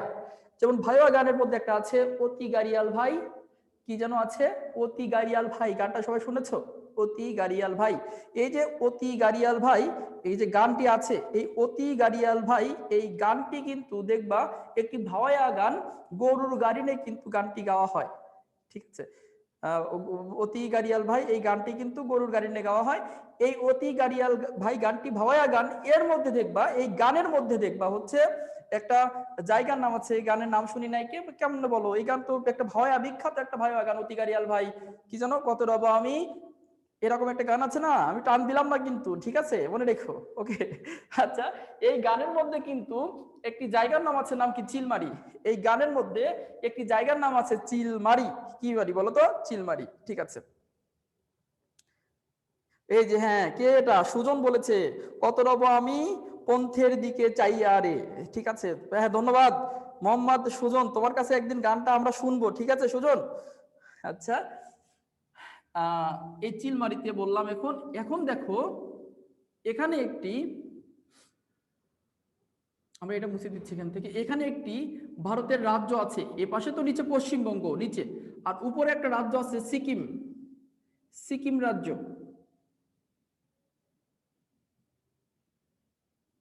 তাহলে বলো তো এই সিকিম রাজ্যটি কার? ভারতের। মানে আমাদের এই সাইডে তো পশ্চিমবঙ্গ, এইটুকুতে পশ্চিমবঙ্গ। পশ্চিমবঙ্গের উপরে ভারতের একটি রাজ্য আছে, নাম কি বলতো? পশ্চিমবঙ্গের উপরে ভারতের একটি রাজ্য আছে, নাম কি? সিকিম রাজ্য। ভাই বলতো কি রাজ্য? সিকিম। তোমরা উত্তর করো না কেন? এই পশ্চিমবঙ্গ আছে এখানে, তার উপর আছে সিকিম রাজ্য। কোন রাজ্য? সিকিম। সিকিম। এই সিকিমের রাজধানী জানো? সিকিমের রাজধানী কিন্তু গ্যাংটক। সিকিমের রাজধানী বলতো? গ্যাংটক। গ্যাংটক অটক, গ্যাংটক। তাহলে বলতো সিকিমের রাজধানী কি? বলো, সিকিমের রাজধানী কি? গ্যাংটক। সিকিম একটি ভারতের রাজ্য, যার রাজধানী হচ্ছে গ্যাংটক। এই আমি কিন্তু পরীক্ষায় যদি প্রশ্ন দেই, আমি দিব সিকিমের রাজধানী কি, অপশন একে দিব টিকটক। অপশন একে দিব বলতো টিকটক, সারে দিব গ্যাংটক। আর তোমার টক টক দেখে 1 নম্বর উত্তর করে দিবা। খবরদার টিকটক না, কি হবে বলতো? গ্যাংটক। কি হবে বলতো? গ্যাংটক। ওকে। এই সিকিমের পাহাড় থেকে, আচ্ছা, সিকিমের পাহাড় থেকে, এই সিকিমের পাহাড় থেকে একটি নদীর উৎপত্তি হবে, সিকিমের পাহাড় থেকে একটি নদীর উৎপত্তি হবে, সিকিমের পাহাড় থেকে একটি নদী আসবে, যার নাম তিস্তা নদী। কি নদী বলো তো? তিস্তা নদী। তাহলে তিস্তা নদীর উৎপত্তি কোথায় সবাই বলো? তিস্তা নদীর উৎপত্তি কোথায়? সবার কাছে প্রশ্ন করেছি, তিস্তা নদীর উৎপত্তি কোথায়? তিস্তা নদীর উৎপত্তি কোথায়? সিকিম রাজ্যে। হ্যাঁ, সিকিমের পাহাড় থেকে কিন্তু তিস্তার উৎপত্তি। তাহলে তিস্তা উৎপত্তি হয়েছে, উৎপত্তি হয়ে যে জেলাতে বাংলাদেশে প্রবেশ করেছে সেই জেলার নাম নীলফামারী জেলা। নীলফামারী জেলা। তাহলে বলো তো তিস্তা বাংলাদেশের কোন জেলাতে প্রবেশ করেছে? বলো, তিস্তা বাংলাদেশের কোন জেলাতে প্রবেশ করেছে? নীলফামারী জেলাতে বাংলাদেশে প্রবেশ করেছে। তিস্তা প্রবেশ করেছে কোন জেলাতে? নীলফামারী দিয়ে। নীলফামারী জেলা দিয়ে তিস্তা নদী বাংলাদেশে প্রবেশ করেছে। প্রবেশ করে দেখো তো তিস্তা কার সাথে মিলিত হলো? বলো, তিস্তা কার সঙ্গে মিলিত হয়েছে? সবাই বলো, তিস্তা কার সঙ্গে মিলিত হয়েছে? তিস্তা নদী নীলফামারী দিয়ে প্রবেশ করে কোন নদীর সঙ্গে মিলিত হয়েছে? সবাই বলো, কোন নদীর সঙ্গে মিলিত হয়েছে? সবাই উত্তর করে, সবাই সবাই। কোন নদীর সঙ্গে মিলিত হয়? পদ্মা। কেমন? পদ্মা কোথায়? পদ্মা কোথায়? কোন নদীর সাথে মিলিত হয়েছে? বলো, কোন নদীর সাথে মিলিত হলো? চিত্র ভালো করে দেখো, চিত্রটা ভালো করে দেখো, কোন নদীর সাথে মিলিত হলো? সবাই উত্তর করো, সবাই। হ্যালো, আসসালামু আলাইকুম। কে? ও, ওই না, আজকে তো হচ্ছে ইয়া করো না, শোনা, পরে আমি ফোন দিব না, হ্যাঁ ঠিক আছে? সলভ ক্লাস আজকে না, হ্যাঁ সামনের বুধবারে, ঠিক আছে? এবারে বুধবারে, হ্যাঁ ঠিক আছে। হ্যাঁ আজকে একটু ক্যান্সেল করছি, হ্যাঁ ঠিক আছে আজকে। আচ্ছা, ওকে ওকে ওকে। তাহলে কোথায়? ব্রহ্মপুত্রে, ঠিক আছে। তাহলে এই ব্রহ্মপুত্রের সাথে তিস্তা মিলিত হলো কোন জায়গাতে বলো তো? কোন জেলায়? সবাই বলো, কোন জেলায়? কোন জেলায়? কোন জেলাতে বলো তো? না, ওমা, কোন জেলাতে? এটা কোন জেলা? কুড়িগ্রামে। কোন জেলাতে বলো তো? কুড়িগ্রামে। কুড়িগ্রামে কি হয়েছে? একত্রিত হয়েছে। তাহলে কুড়িগ্রামের কোন জায়গাতে একত্রিত হয়েছে বলো তো? বাইরে একটু বুঝো, কুড়িগ্রামের কোন জায়গাতে একত্রিত হয়েছে? কোন জায়গায়? কুড়িগ্রামের কোন জায়গা বলো তো? কুড়িগ্রামের চিলমারিতে। কুড়িগ্রামের কোথায়? চিলমারি। তাহলে চিলমারিতে আমরা লিখতে পারি এইভাবে, চিলমারিতে, চিলমারিতে লিখতে পারি, চিলমারিতে তিস্তা, তিস্তা প্লাস ব্রহ্মপুত্র, তিস্তা প্লাস ব্রহ্মপুত্র। তাহলে তিস্তা নদী আর ব্রহ্মপুত্র নদী মিলিত হয়েছে চিলমারিতে। কোথায়? চিলমারি। তাহলে দুই নদী মিলে, দেখো বুঝতে পারছো, এগুলাই কিন্তু পরীক্ষা আসে, পরীক্ষায় দেবে তিস্তা ব্রহ্মপুত্র কোথায় মিলিত হয়েছে, পরীক্ষায় কিন্তু এগুলো আসে। তোমরা মুখস্থ করো, আর এখানে তোমার চিত্র দেখতেছো, তোমাদের অনেক ভালো করে আইডিয়া হয়ে যাবে। লক্ষ্য করো, তাহলে কি বলেছি যে চিলমারিতে তিস্তা এবং ব্রহ্মপুত্র নদী মিলিত হয়েছে। বলো তো দুই নদী মিলে কয় নদী হবে? দুই নদীর প্রবাহ মিলে কয় নদী হবে? দুই নদীর প্রবাহ মিলে কয় নদী হয়? দুই নদীর প্রবাহ মিলে এক নদী হবে। দুই নদী মিলিত হয়ে কয় নদী হবে? এক নদী হবে, একটা। তাহলে তিস্তা প্লাস ব্রহ্মপুত্র মিলে এক নদী রূপ ধারণ করবে, একটা নদী হবে, একটু বড় হয়ে যাবে যেহেতু দুই নদীর পানি। এই নদীর, এই যে আমরা এখানে লিখতে পারি তিস্তা প্লাস ব্রহ্মপুত্র সমান সমান লিখতে পারি কি? ব্রহ্মপুত্র। তাহলে এই প্রশ্ন পরীক্ষায় কিভাবে আসে আমরা তাই দেখি, পরীক্ষায় কিভাবে দেয়, আবার উত্তর করো।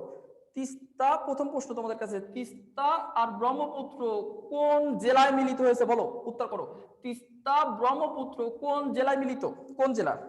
কুড়িগ্রাম। কুড়িগ্রামের কোন জায়গায়? চিলমারি।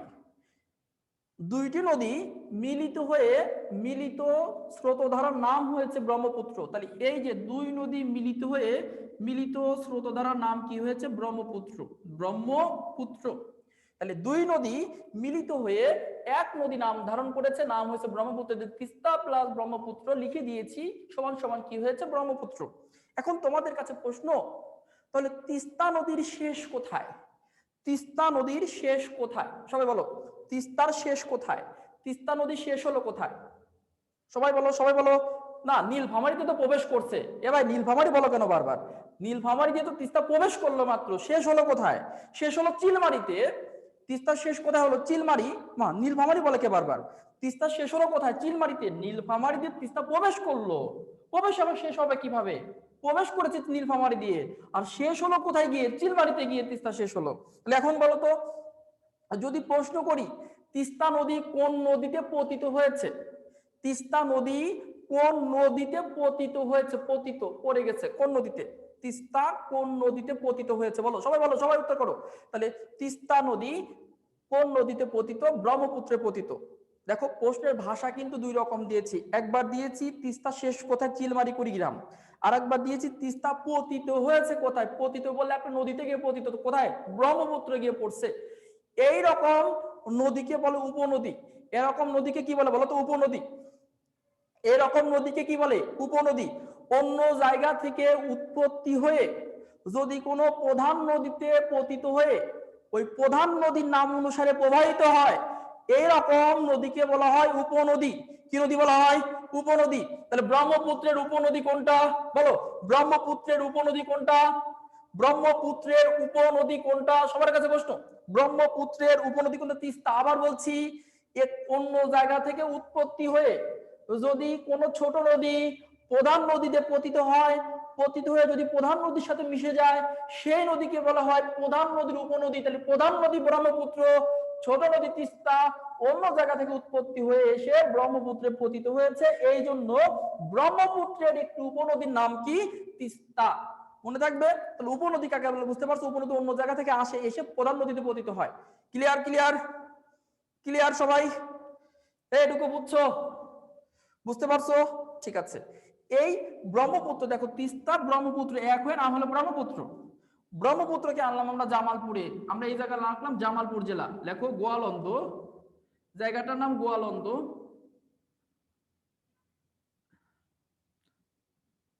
গোয়ালন্দ, জামালপুর।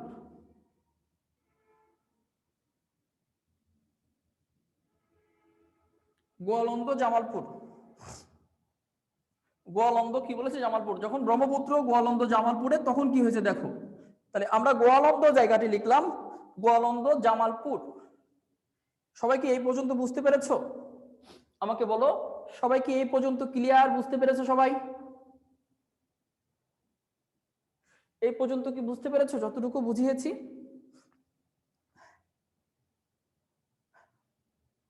আচ্ছা, জায়গা বানাইতে হবে, উপায় নাই, ঠিক আছে, কোনো ভেজাল নাই। ধন্যবাদ। ওকে। এই গোয়ালন্দ জামালপুর যখন, তখন 1787 সালে লিখবা, 1787 সালে, 87 সালে ভূমিকম্প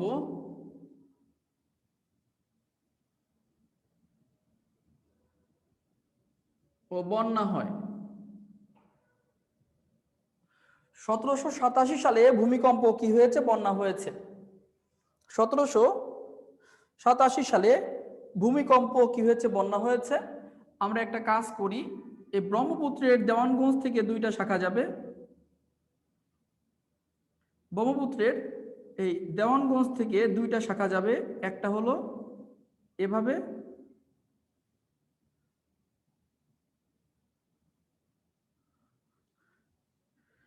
আর একটা হলো এইরকম চিকুন আসবে, এটা চিকুন। তাহলে একটার নাম হবে পুরাতন ব্রহ্মপুত্র, এই শাখার নাম হলো পুরাতন ব্রহ্মপুত্র।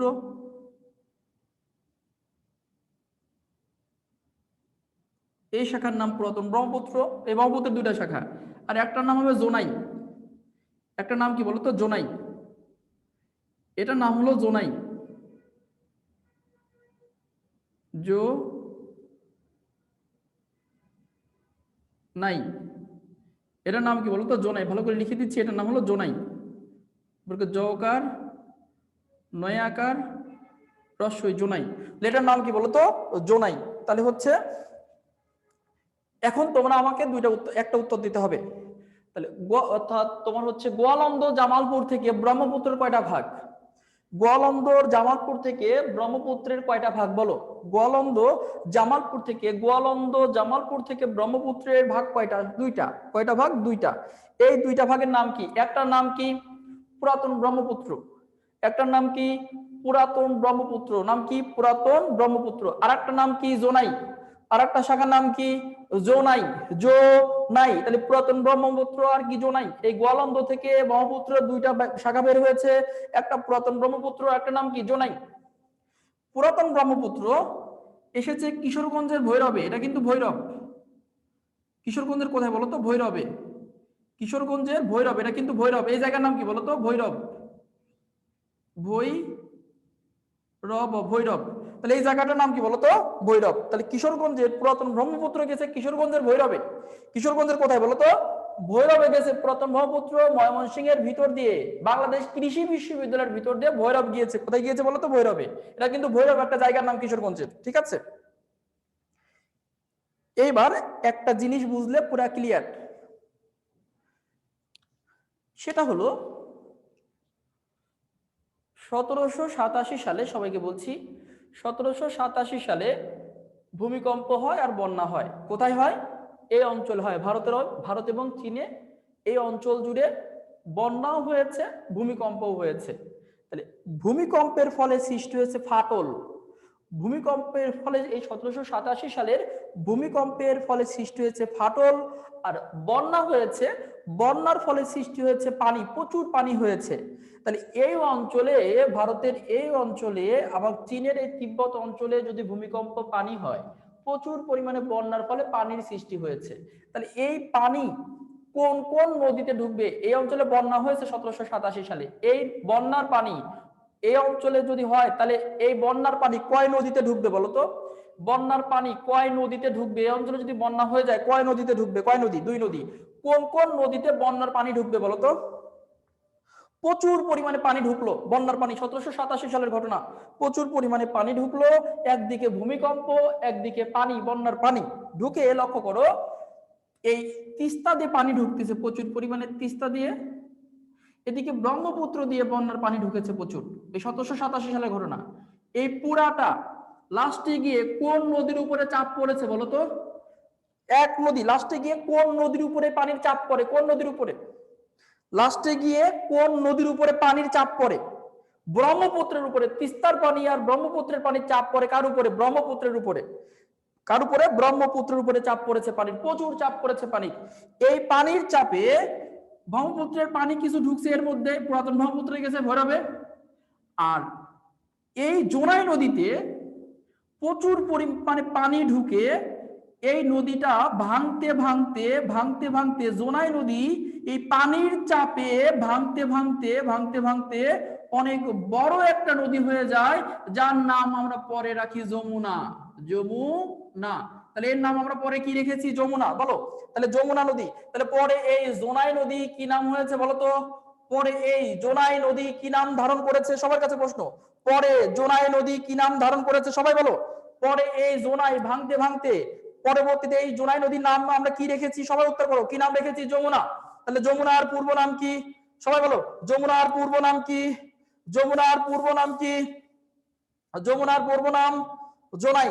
যমুনার পূর্ব নাম জোনাই। তাহলে বলো তো, বলো ভাইরা বলো, যমুনার সৃষ্টি হয়েছে কত সালের প্রাকৃতিক দুর্যোগের ফলে? যমুনার সৃষ্টি হয়েছে কত সালের প্রাকৃতিক দুর্যোগের ফলে? সবার কাছে প্রশ্ন, যমুনার সৃষ্টি হয়েছে কত সালের প্রাকৃতিক দুর্যোগের ফলে? 1787 সালের প্রাকৃতিক দুর্যোগ, মানে বন্যা এবং ভূমিকম্পের ফলে এই অঞ্চলে বন্যা হয়েছে। বন্যার পানি ঢুকেছে তিস্তা এবং ব্রহ্মপুত্রে, ব্রহ্মপুত্রের উপর পানির চাপ পড়েছে। পুরাতন ব্রহ্মপুত্র পানির চাপ নিতে না পারায় এই যে জোনাই খাল ছিল, আগে জোনাই খাল নাম ছিল, এই জোনাই খালে পানি ঢুকে ভাঙতে ভাঙতে কালক্রমে বৃহৎ নদী রূপ ধারণ করে, তার নাম আমরা রাখি পরবর্তীতে যমুনা। এই জোনাই হয়ে যায় কি? যমুনা। তাহলে জোনাই কি হয়ে গেল? যমুনা। ওকে, ঠিক আছে, সবাই লক্ষ্য করো। তাহলে পুরাতন ব্রহ্মপুত্র কোথায় গেছে? পুরাতন ব্রহ্মপুত্র কোথায় গেছে? সবার কাছে প্রশ্ন, পুরাতন ব্রহ্মপুত্র কোথায় গিয়েছে? সবাই বলো, পুরাতন ব্রহ্মপুত্র কোথায় গিয়েছে? ভৈরব গিয়েছে। ভৈরবে, এই যে ভৈরবে, একদম ময়মনসিংহ এর ভিতর দিয়ে, কৃষি বিশ্ববিদ্যালয়ের ভিতর দিয়ে চলে গেছে ভৈরবে। আর যমুনা, যমুনা দেখো, যমুনা আসলো কোথায়? যমুনা কোথায় আসলো বলো? যমুনা কোন নদীতে আসলো? যমুনা দেওয়ানগঞ্জ থেকে কোন নদীতে আসলো? সবাই বলো, যমুনা কোন নদীতে আসলো? সবাই, যমুনা কোন নদীতে আসলো? পদ্মা নদী। ধন্যবাদ। তাহলে এই যে যমুনা পদ্মাতে আসলো, এই যে জায়গায় যমুনা পদ্মাতে আসলো, এই জায়গার নাম গোয়ালন্দ। এই জায়গা গোয়ালন্দ লিখছি কেন? এই জায়গা তো দেওয়ানগঞ্জ হবে রে। সি সি সি, জামালপুরের যারা আছো তারা কও নাই কেন আমারে? এই জায়গা হবে দেওয়ানগঞ্জ। এই জায়গা হবে কি? দেওয়ানগঞ্জ হবে এই জায়গায়। আর গোয়ালন্দ হবে এই জায়গায়। এই জায়গা হবে দেওয়ানগঞ্জ। জামালপুরের জায়গার নাম দেওয়ানগঞ্জ। তাই তো বলি, আবার গোয়ালন্দ লিখি কেন?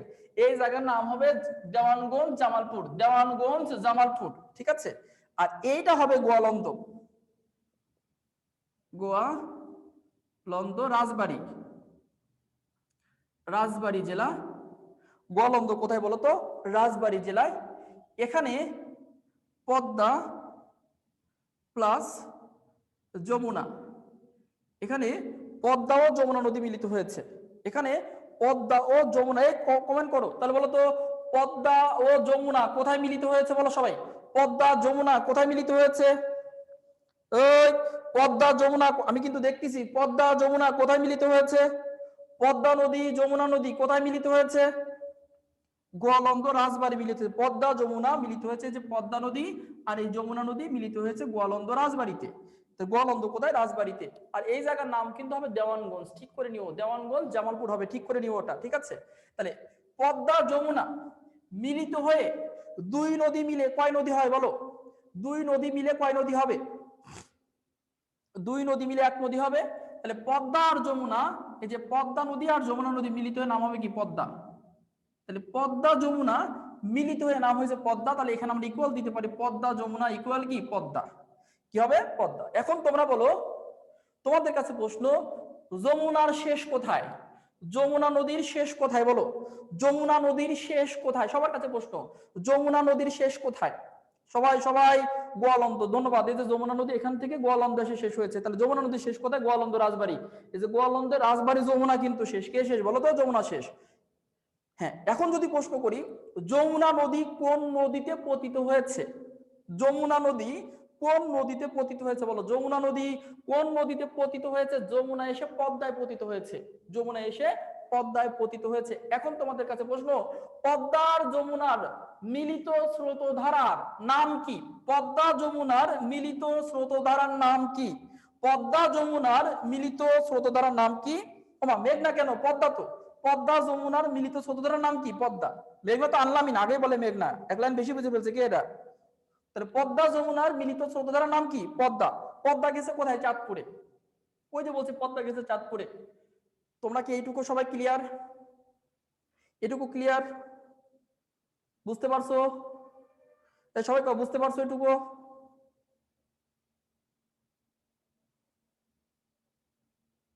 ঠিক আছে। তাহলে এখানে কয়টা নদীর মাথা বের করে রেখেছি দেখো তো একটু, একটু আমাকে বলো। কয়টা নদীর মাথা বের করে রেখেছি এখানে? কয়টা নদীর এখানে মাথা বের? দুইটা। একটা হলো পুরাতন ব্রহ্মপুত্রের মাথা বের হয়ে আছে ভৈরবে, আর আমরা পদ্মা নদীকে রেখেছি চাঁদপুরে। আমরা রেখেছি পড়ার সুবিধার্থে। তোমার হচ্ছে পুরাতন ব্রহ্মপুত্রকে রেখেছি ভৈরবে, আর পদ্মাকে রেখেছি চাঁদপুরে। কোথায়? চাঁদপুরে। দেখো এবার, চাঁদপুর আর ভৈরবে দুইটা নদীর মাথা বের হয়ে আছে। তোমরা ঠিক আছো? এই ঠিক আছো নাকি?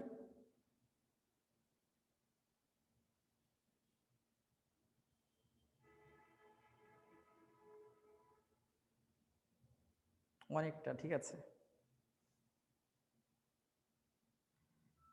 আর একটা টান দেব। আর কয় টান বলো তো? আর এক টান। আর কয় টান? আর একটা টান দিব, বুঝছো?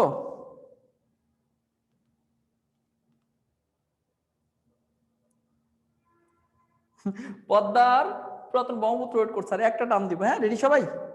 শুরু করলাম। হ্যাঁ, রেডি রেডি, ওকে। দয়া করে আর একটা অংশ, আর একটা অংশ করলে পুরো সব ক্লিয়ার হয়ে যাবে।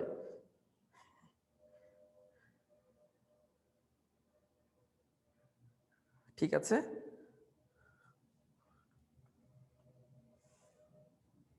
এইটা হলো আমাদের সিলেট জেলা। এটা কোন জেলা বলো তো? সিলেট। তাহলে এটা আমাদের কোন জেলা? এটা কোন জেলা ভাইয়া বলো, এটা কোন জেলা? সবাই সবাই এটা কোন জেলা? উত্তর করো, উত্তর করো। এটা সিলেট জেলা। ঠান্ডা মাথায় এবার এবার ফিনিশিং হচ্ছে, ফিনিশিং দিব, ফিনিশিং। এবার না বুঝলে কিছুই বুঝবো না। All is well that's ins well, মাথায় রাখবা। ঠিক আছে, সিলেট। সিলেটের পাশে আমাদের এখানে রয়েছে আসাম রাজ্য, ভারতের আসাম। তোমরা পড়েছো, এটা আগে পড়িয়েছি। তাহলে সিলেটের এই ডান পাশে ভারতের কোন রাজ্য? সিলেটের ডান পাশে ভারতের কোন রাজ্য? ফিনিশিং দিচ্ছি কিন্তু। সিলেটের ডান পাশে ভারতের কোন রাজ্য? আসাম রাজ্য। কোন রাজ্য? আসাম। সিলেটের ডানে, উপরে তো মেঘালয়, উপর দিকে মেঘালয়, ডান পাশে কিন্তু আসাম রাজ্য, মনে রাখবা। আসাম ডান মানে পূর্ব দিকে। এই আসাম রাজ্যের পরে এখানে একটা রাজ্য আছে, নাম হচ্ছে মণিপুর। ভারতের আরেকটা রাজ্য এর পরে আছে মণিপুর রাজ্য। মণিপুর রাজ্য। তাহলে আসাম রাজ্যের পরে ভারতের একটা রাজ্য রয়েছে আসামের পরে, নাম কি বলতো? আসামের পরের একটা রাজ্য রয়েছে, সেই রাজ্যের নাম কি? মণিপুর রাজ্য। মণিপুরের সাথে কিন্তু আমাদের সীমানা নাই। আমাদের সাথে কি মণিপুরের সীমানা আছে? বলো, আমাদের সাথে কি মণিপুরের সীমানা আছে? মণিপুর তো পরে, আমাদের সঙ্গে সীমানা আছে কিন্তু আসামের, আর মণিপুর তো পরে, মণিপুর রাজ্যে। হ্যাঁ, এই মণিপুর রাজ্য থেকে ভাইয়েরা, এই মণিপুরের পাহাড় থেকে, এই মণিপুরের পাহাড় থেকে একটা নদী আসবে, এসে ঢুকবে সিলেটে। মণিপুরের পাহাড় থেকে একটা নদী প্রবেশ করবে, সেই নদী ঢুকবে কোথায়? সিলেটে। এই নদীর নাম হলো বরাক নদী।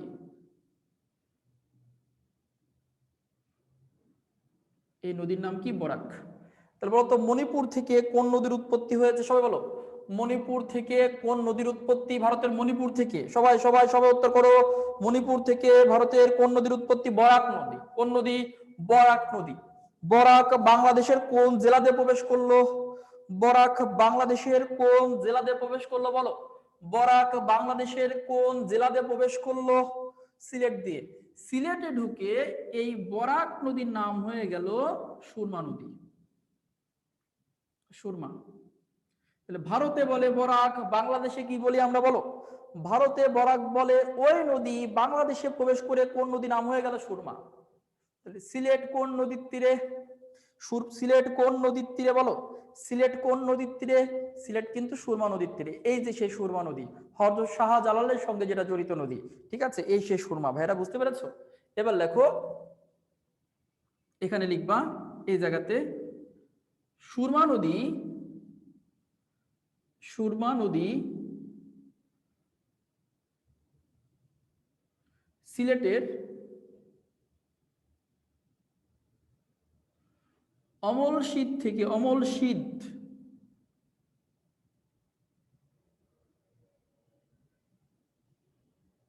সুরমা নদী সিলেটের অমলশীদ থেকে দুই ভাগে ভাগ।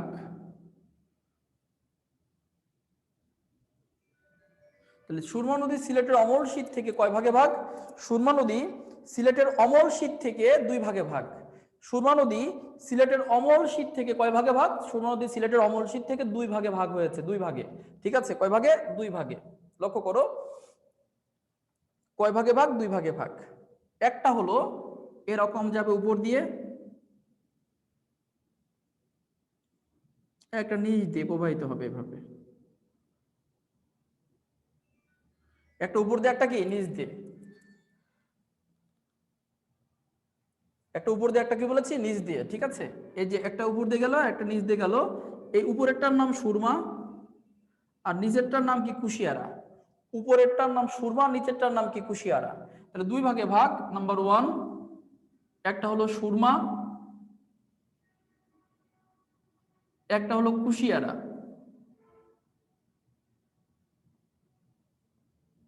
তাহলে সুরমা নদী দুই ভাগ হয়ে কি কি নাম ধারণ করেছে বলো? সুরমা নদী দুই ভাগ হয়ে অমলশীদে কি কি নাম ধারণ করেছে? সুরমা নদী দুই ভাগ হয়ে কি কি নাম ধারণ করেছে বলো তো? সুরমা নদী সুরমা কুশিয়ারা নাম ধারণ করেছে। একটা হচ্ছে সুরমা, একটা হচ্ছে উপরেরটা সুরমা, নিচেরটা কুশিয়ারা। তাহলে এই যে সুরমা নদীটা বাংলাদেশে প্রবেশ করে দুইটা ভাগে ভাগ হলো, এটা সিলেটের কোন জায়গা থেকে? এটা সিলেটের কোন জায়গা থেকে? কোন জায়গা থেকে দুইটা ভাগে ভাগ সুরমা? সিলেটের অমলশীত থেকে। সিলেটের কোথায়? অমলশীত থেকে সুরমা নদী, যে অমলশীত পয়েন্ট থেকে সুরমা নদী কিন্তু দুই ভাগে ভাগ। একটা হলো উপরেরটার নাম সুরমা আর নিচেরটার নাম কি? কুশিয়ারা। তাহলে সুরমা আর কি? কুশিয়ারা। ঠিক আছে। এই দুই নদী তাদের ভালোবাসার টানে তারা ব্রেক আপ করে বেশি দিন টিকতে পারবে না। অমলশীত মানে সুরমার কুশিয়ারা তারা ব্রেক আপ করে বেশি দিন টিকতে পারবে না, তারা আবার এক হয়ে যাবে মনের টানে। এই মনের টানে তারা আবার দুইজনে এক হয়ে গেল। দেখো এই মনের টানে এক হয়ে গেল যে জায়গাটা, এই জায়গায় লিখতে হবে হবিগঞ্জ জেলার আজমেরীগঞ্জে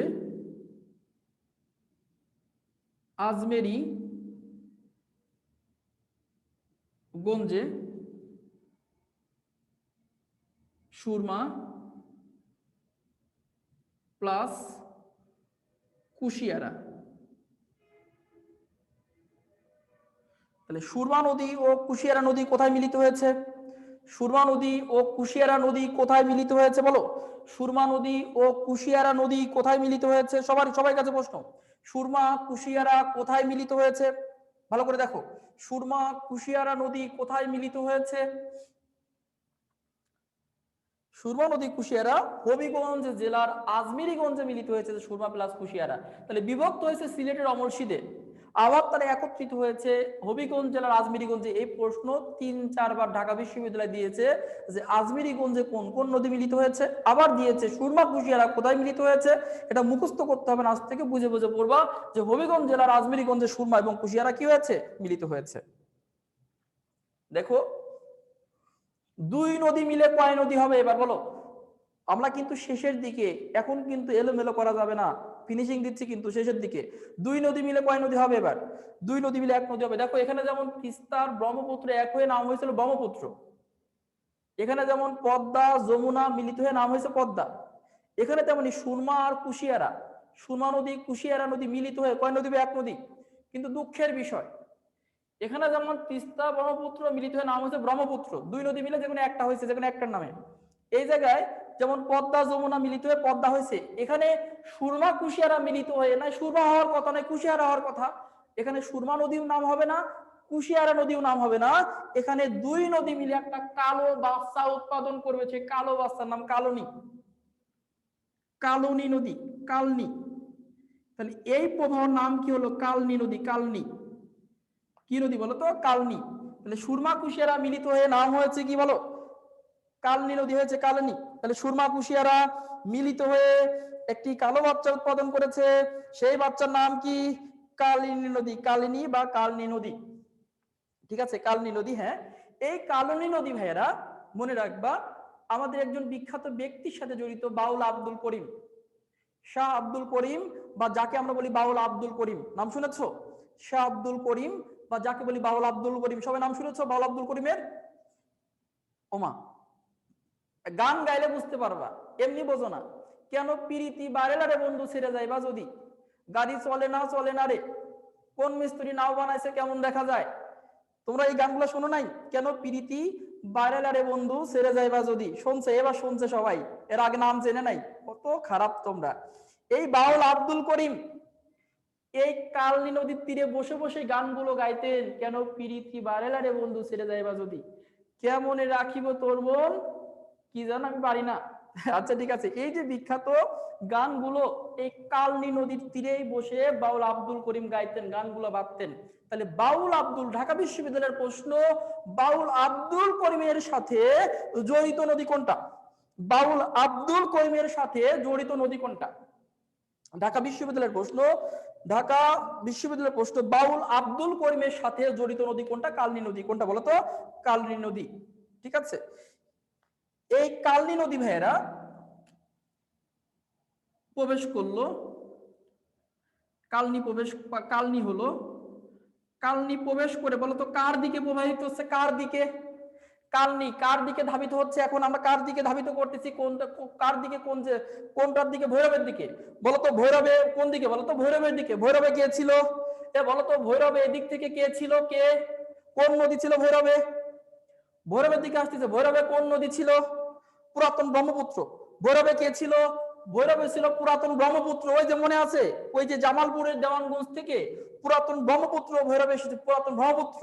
তাহলে মেঘনা অর্থাৎ কাল নিয়ে আসতেছে ভৈরবে, ভৈরবে এসে মিলিত হয়ে গেল, মিলিত হয়ে যা মাত্র ভৈরবে আসলো। এবার লিখতে হবে এখানে, এই পয়েন্টটা লিখতে হবে, লিখতে হবে কালনী নদী ভৈরবে গিয়ে গিয়ে পুরাতন ব্রহ্মপুত্র নদের সাথে মিলিত হয়ে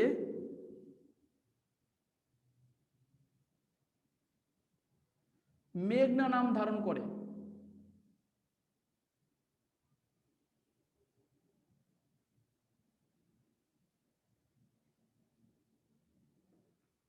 এই লাইনটা খুবই গুরুত্বপূর্ণ, এই লাইনটা অনেক গুরুত্বপূর্ণ। তাই কালিনী নদী ভৈরবে গিয়ে, দেখো আমি সুন্দর করে লিখে দিয়েছি, কালনী নদী ভৈরবে গিয়ে পুরাতন ব্রহ্মপুত্রের সাথে মিলিত হয়ে মেঘনা নাম ধারণ করে। কি নাম ধারণ করে বলতো? মেঘনা নাম ধারণ করে। কি নাম ধারণ করেছে? মেঘনা নাম ধারণ করেছে। তাহলে বলো তো ভাইরা, মেঘনা নাম কোথায়, কোন জায়গা থেকে হয়েছে বলো? মেঘনা নামটি কোন জায়গা থেকে মেঘনা? এই প্রবাহের নামটি কোন জায়গা থেকে মেঘনা বলো? কোন জায়গা থেকে মেঘনা বলি আমরা? ভৈরব থেকে কিন্তু বলি মেঘনা। তাহলে ভৈরব থেকে কি বলি বলতো? ভৈরব থেকে বলি আমরা মেঘনা। তাহলে এই প্রবাহের নাম, হ্যাঁ ধন্যবাদ, এই প্রবাহের নাম কিন্তু হচ্ছে মেঘনা। তাহলে ভাইরা তোমরা এবার বলো, ভৈরবে কোন কোন নদী মিলিত হয়েছে? তোমরা বলো, ভৈরবে কোন কোন নদী মিলিত হয়েছে? লিখে দিয়েছি, ভৈরবে কোন কোন নদী মিলিত হয়েছে বলো? ভৈরবে কোন কোন নদী মিলিত হয়েছে বলতে হবে, মেঘনা বলতে হবে। ভৈরবে ওই জায়গা থেকে মেঘনা বলতে হবে, মেঘনা না, ওটাকে মেঘনা বলতে হবে। ভৈরবে আসার পরে ওটাকে মেঘনা বলতে হবে। মেঘনা প্লাস পুরাতন ব্রহ্মপুত্র বলতে হবে, মেঘনা প্লাস পুরাতন ব্রহ্মপুত্র বলতে হবে। মানে ভৈরবে যখন প্রবেশ করেছে তখনই তার নাম আমরা মেঘনা বলি। ওইটার নাম বলি কি? মেঘনা। কালনির নাম হয়ে গেল মেঘনা। তাহলে পানিটা সবই এক, কিন্তু আমরা নামটা রাখছি ভিন্ন জায়গা জায়গা থেকে আর কি। তাহলে মেঘনা এন্ড পুরাতন ব্রহ্মপুত্র মিলিত হয়েছে ভৈরবে। এবার বলো, দুই নদী মিলে কয় নদী হবে বলো? দুই নদী মিলে কয় নদী হবে? দুই নদী মিলে কয় নদী হবে? এক নদী হবে। এই যে পুরাতন ব্রহ্মপুত্র আর মেঘনা মিলে অনেক বড় রূপ ধারণ করলো, এখানে রূপ ধারণ করে নাম হলো মেঘনা। তাহলে পুরাতন ব্রহ্মপুত্র আর মেঘনা এক হয়ে নাম হলো মেঘনা। মেঘনা আসলো কোথায় বলো? মেঘনা আসলো কোথায় সবাই? মেঘনা আসছে কোথায়? মেঘনা আসছে কোথায় কোথায় কোথায়? এই মেঘনা আসছে কই? চাঁদপুরে। মেঘনা আসছে কোথায়? চাঁদপুরে। চাঁদপুরে এদিক থেকে কোন নদী আমরা আনছিলাম? চাঁদপুরে এই দিক থেকে কোন নদী এনেছিলাম? কোন নদী এনেছিলাম? কোন নদী বলো? চাঁদপুরে এই দিক থেকে কোন নদী এনেছিলাম? পদ্মা নদী। কোন নদী বলো তো? পদ্মা নদী। তাহলে মেঘনা এসে চাঁদপুরে কার সঙ্গে মিলিত হলো? মেঘনা এসে চাঁদপুরে কার সঙ্গে মিলিত হলো বলো সবাই? মেঘনা এসে চাঁদপুরে কার সঙ্গে মিলিত হলো? পদ্মার সঙ্গে মিলিত হলো। তাহলে লিখতে হবে এইভাবে, এখানে লিখতে হবে চাঁদপুর, লিখতে হবে পদ্মা, চাঁদপুর সমান পদ্মা প্লাস মেঘনা। পদ্মা প্লাস মেঘনা। চাঁদপুরে পদ্মা এবং মেঘনা মিলিত হয়েছে। দেখো চাঁদপুরে পদ্মা আর মেঘনা মিলিত। বলো তো দুই নদী মিলে কয় নদী হবে বলো? দুই নদী মিলে কয় নদী হবে? এই কথা কও। দুই নদী মিলে পদ্মা মেঘনা মিলে কয় নদী হবে? এক নদী হবে। পদ্মা আর মেঘনা মিলে নাম হবে কি? মেঘনা। পদ্মা আর মেঘনা মিলে নাম হবে কি বলতো? মেঘনা। এই যে চাঁদপুরে মেঘনা নাম ধারণ করে বৃহৎ রূপে পড়ে গেল বঙ্গোপসাগরে, এটা হলো মেঘনা নদী।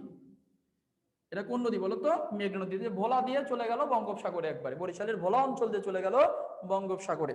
তাহলে ভাইয়েরা তোমাদের কাছে প্রশ্ন, পদ্মার শেষ কোথায় বলো? পদ্মা নদীর শেষ কোথায়? পদ্মা নদীর শেষ কোথায় সবাই সবাই? পদ্মা নদীর শেষ কোথায়? চাঁদপুরে। ধন্যবাদ। পদ্মা নদীর শেষ কোথায়? চাঁদপুরে, পদ্মা নদী শেষ চাঁদপুরে। তাহলে বলো তো পদ্মা নদী গিয়ে কোন নদীতে পতিত হয়েছে? সবাই বলো, পদ্মা নদী কোন নদীতে পতিত হয়েছে? কোন নদীতে? পদ্মা নদী গিয়ে মেঘনা নদীতে পতিত হয়েছে। তাহলে পদ্মা মেঘনা মিলিত হয়ে মিলিত স্রোতধারার নাম কি? মেঘনা। পদ্মা মেঘনা মিলিত হয়ে মিলিত স্রোতধারার নাম কি বলতো? মেঘনা। তাহলে মেঘনা নদী গিয়ে পড়ছে কোথায়? মেঘনা নদী কোথায় পতিত হয়েছে? সবাই বলো, মেঘনা নদী কোথায় পতিত হয়েছে? বঙ্গোপসাগরে। মেঘনা নদী গিয়ে পতিত হয়েছে কোথায় বলতো? বঙ্গোপসাগরে, বে অফ বেঙ্গল। মেঘনা গিয়ে পতিত হয়েছে কোথায়? বঙ্গোপসাগরে। পদ্মা মেঘনা মিলিত হয়ে মেঘনা নাম ধারণ করে বঙ্গোপসাগরে পতিত হয়েছে, বে অফ বেঙ্গল। ও, বুঝছো? ক্লিয়ার? একটু ভালো করে দেখো। আসলে পড়াটা এভাবে পড়তে হয়। হ্যাঁ, পড়া তোমরা যেভাবে পড়ো মানে ওভাবে পড়া হয় না অ্যাকচুয়ালি, ওভাবে পড়ে মুখস্থ করে পার পাওয়া যায় না। ঠিক আছে, পড়াটা অনেক সুন্দর করে এভাবে পড়লে অল্প সময়ের জন্য একটু কষ্ট হলেও সারা জীবনের জন্য ভালো। এ পড়া আর ভুলবা না কোনোদিন। আর যতই কষ্ট করে পড়ো, মুখস্থ করো, মুখস্থ করতা এভাবে মুখস্থ, আমি যদি না পড়াইতাম মুখস্থ করতা এভাবে। ঠিক আছে, আহ এভাবে মুখস্থ করতে, এইভাবে বলতা যে হচ্ছে পদ্মা মেঘনা, পদ্মা মেঘনা, চাঁদপুর চাঁদপুর চাঁদপুর চাঁদপুর, পুরাতন ব্রহ্মপুত্র পুরাতন ব্রহ্মপুত্র, তিস্তা তিস্তা তিস্তা তিস্তা তিস্তা তিস্তা তিস্তা তিস্তা পুরাতন ব্রহ্মপুত্র, চিলমারি চিলমারি চিলমারি চিলমারি। এটা কোনো পড়া হইলো নাকি? সি সি সি সি সি সি সি। ঠিক আছে, এভাবে পড়তে হয় না। পড়তে হয় কিভাবে? পড়তে হচ্ছে এভাবে সুন্দর করে বুঝে বুঝে পড়লে সারা জীবনের একটা সম্পদে তৈরি হয়। ঠিক আছে, ওকে। হ্যাঁ, পড়তে পড়তে রাগ চলে আসে। ঠিক আছে, এখন হ্যাঁ ধন্যবাদ সবাই। তোমরা কি সবাই পড়াটা বুঝতে পেরেছো? পড়াটা কি সবাই বুঝতে পেরেছো? ক্লিয়ার হয়েছো?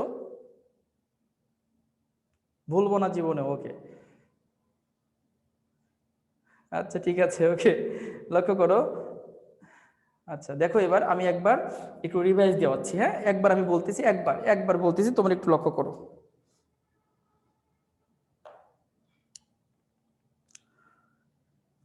প্রথমে আমরা পড়ছি, আমি একবার বলবো, প্রথমে পড়েছি হচ্ছে হিমালয়ের গঙ্গাত্রী হিমবাহ থেকে গঙ্গা নদীর উৎপত্তি। গঙ্গা নদী মুর্শিদাবাদ অঞ্চল থেকে দুইটা ভাগে ভাগ, একটা ভাগীরথী, একটা হলো পদ্মা। ভাগীরথী ভারতে আছে আর পদ্মা ঢুকেছে বাংলাদেশে। বাংলাদেশে চাঁপাইনবাবগঞ্জে পদ্মা ঢুকে চাঁদপুর পর্যন্ত পদ্মা আছে। এইটুকু বুঝিয়েছি। এরপর এই অংশ, এই হিমালয়ের তিব্বতের অংশের মানস সরোবরের হ্রদ থেকে ব্রহ্মপুত্র নদের উৎপত্তি। ব্রহ্মপুত্র নদ কুড়িগ্রাম জেলাতে বাংলাদেশে প্রবেশ করেছে, কুড়িগ্রাম জেলাতে চিলমারিতে বাংলাদেশে প্রবেশ করেছে। এরপর ভারতের সিকিম থেকে নীলফামারী দিয়ে ঢুকছে হলো তিস্তা।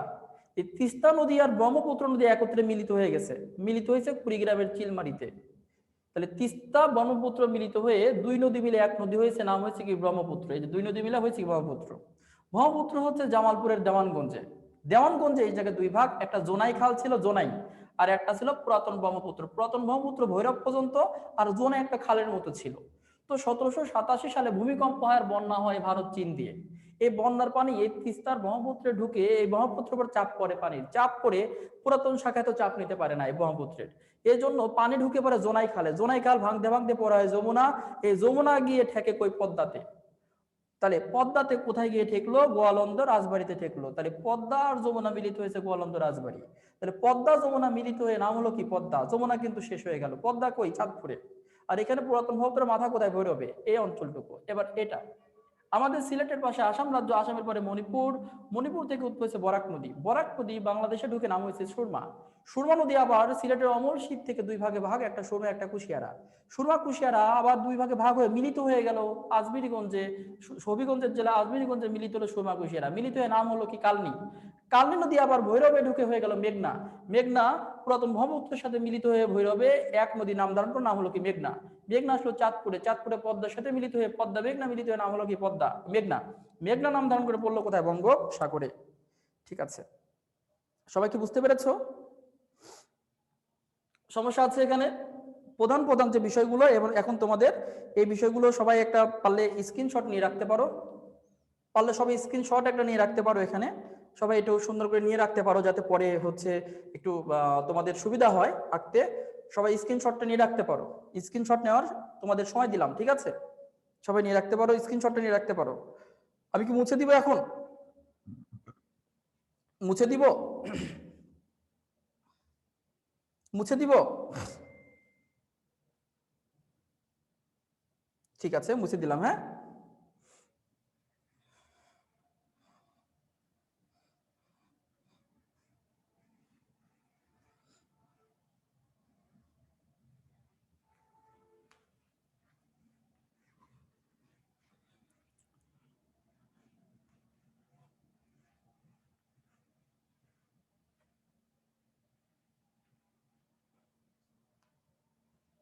এবার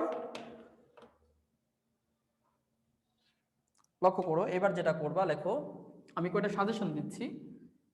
দেখো, নদীর প্রাচীন নাম মাত্র 4টা দিব। নদীর প্রাচীন নাম: 1 পদ্মা।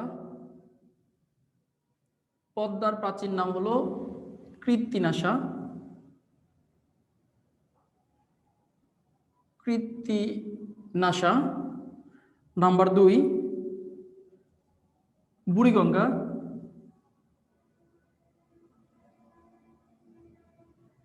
বুড়িগঙ্গার প্রাচীন নাম হলো দোলাই। নাম্বার 3 ব্রহ্মপুত্র। এর প্রাচীন নাম লোহিত্র।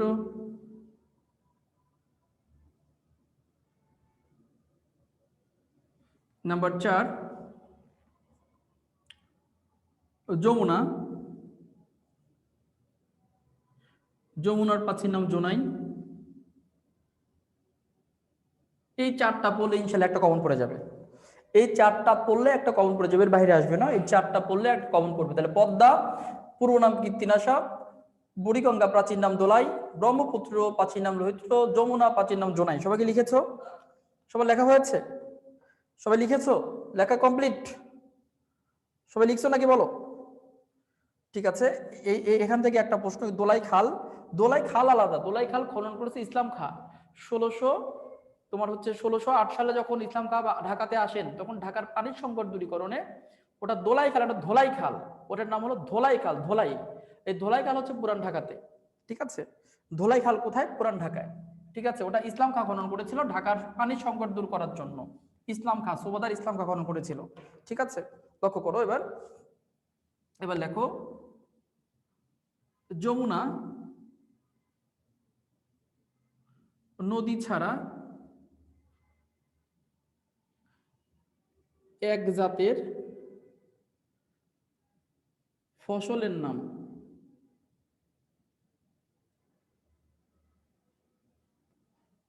2 পদ্মা নদী ছাড়া এক জাতের ফসলের নাম। হারিয়া ভাঙ্গা। হারিয়া ভাঙ্গা নদী ছাড়া এক জাতের ফলের নাম। এই 3টা। তাহলে যমুনা নদী ছাড়া এক জাতের মরিচ। ফসল বললে কি হয়? এক জাতের মরিচের নাম। যমুনাকে যদি নদী না বলি, নদী যমুনা কিন্তু এক জাতের মরিচ, এক জাতের মরিচের নাম আছে যমুনা, এটা কিন্তু ঢাকা বিশ্ববিদ্যালয় দিয়েছে একবার। আর পদ্মাকে যদি নদী না বলি, তাহলে পদ্মা এক প্রকার ফসল হয় কি? তরমুজ। তাহলে এক জাতের পদ্মার নাম আছে, সেটা হলো তরমুজের নাম আছে, তার নাম কি? পদ্মা। আর হারিয়াভাঙ্গা নদী, হারিয়াভাঙ্গা নদী কি যদি নদী না বলি এক জাতের ফল হয়। কোন জাতের ফল হয়? আম। নদী না বললে কি হয়? আম। তাহলে যমুনা নদী ছাড়া এক জাতের ফসলের নাম মরিচ, পদ্মা নদী ছাড়া এক জাতের ফসলের নাম তরমুজ, আর হারিয়াভাঙ্গা যদি নদী না বলি এক জাতের ফল হয়। কোন ফল হয়? আম হয়। ঠিক আছে, এই 3টা জিনিস একটু খেয়াল রাখবা ভালো করে। এরপর লক্ষ্য করো,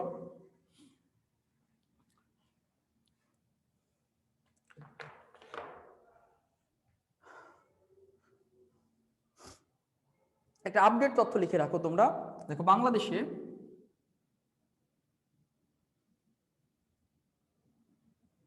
বর্তমানে নদী বন্দর আছে 35টি। তাহলে বাংলাদেশে বর্তমান নদী বন্দর কয়টা বলো? বাংলাদেশে বর্তমান নদী বন্দর আপডেট তথ্য বইতে কিন্তু 34টা আছে শীটে বা বইতে। বাংলাদেশে বর্তমান আপডেট তথ্য নদী বন্দর কয়টা? বর্তমান নদী বন্দর কিন্তু 35টি নদী বন্দর বর্তমান বাংলাদেশে আছে। দেখো সবচেয়ে সবচেয়ে বড় নদী বন্দর নারায়ণগঞ্জ।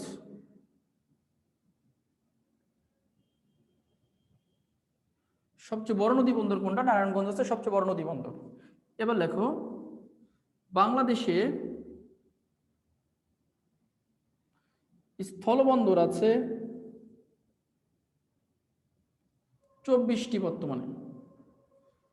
বাংলাদেশে স্থলবন্দর কতটি? বাংলাদেশে বর্তমানে স্থলবন্দর আছে 24টি। সবচেয়ে বড় কি? সবচেয়ে বড় স্থলবন্দর হচ্ছে বেনাপোল। সবচেয়ে বড় কোনটা বলো তো? বেনাপোল। সব বর্তমানে স্থলবন্দর আছে 24টি। বাংলাদেশে বর্তমানে সমুদ্র বন্দর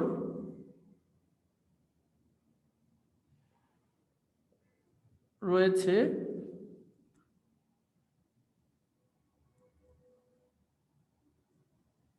এখন 4টি হয়ে যাবে। যদিও একটা উদ্বোধন হয় না, 3টি দিলাম আমরা, 3টি দেই, 3টি দিয়ে লিখি একটা হচ্ছে 3টি। লেখো 1 সমুদ্র বন্দর 1 চট্টগ্রাম সমুদ্র বন্দর, চট্টগ্রাম সমুদ্র বন্দর 3টি লেখো আগে। বন্দর 1887 সালে হয়েছে এটা, 1887। 2 মংলা সমুদ্র বন্দর, মংলা, এটা বাগেরহাটে। মংলা কোথায়? বাগেরহাট, এটা 1950। 3 নাম্বার পায়রা সমুদ্র বন্দর, পায়রা, এটা পটুয়াখালীতে, পটুয়াখালী, এটা 2016। আর লিখবা এনবি, এনবি মানে নোট, নোটাবিন। এনবি মানে কি? নোটাবিন, বিশেষ দ্রষ্টব্য। দেখো কক্সবাজারের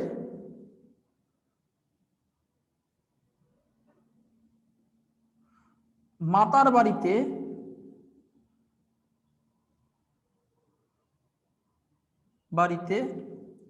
বাংলাদেশের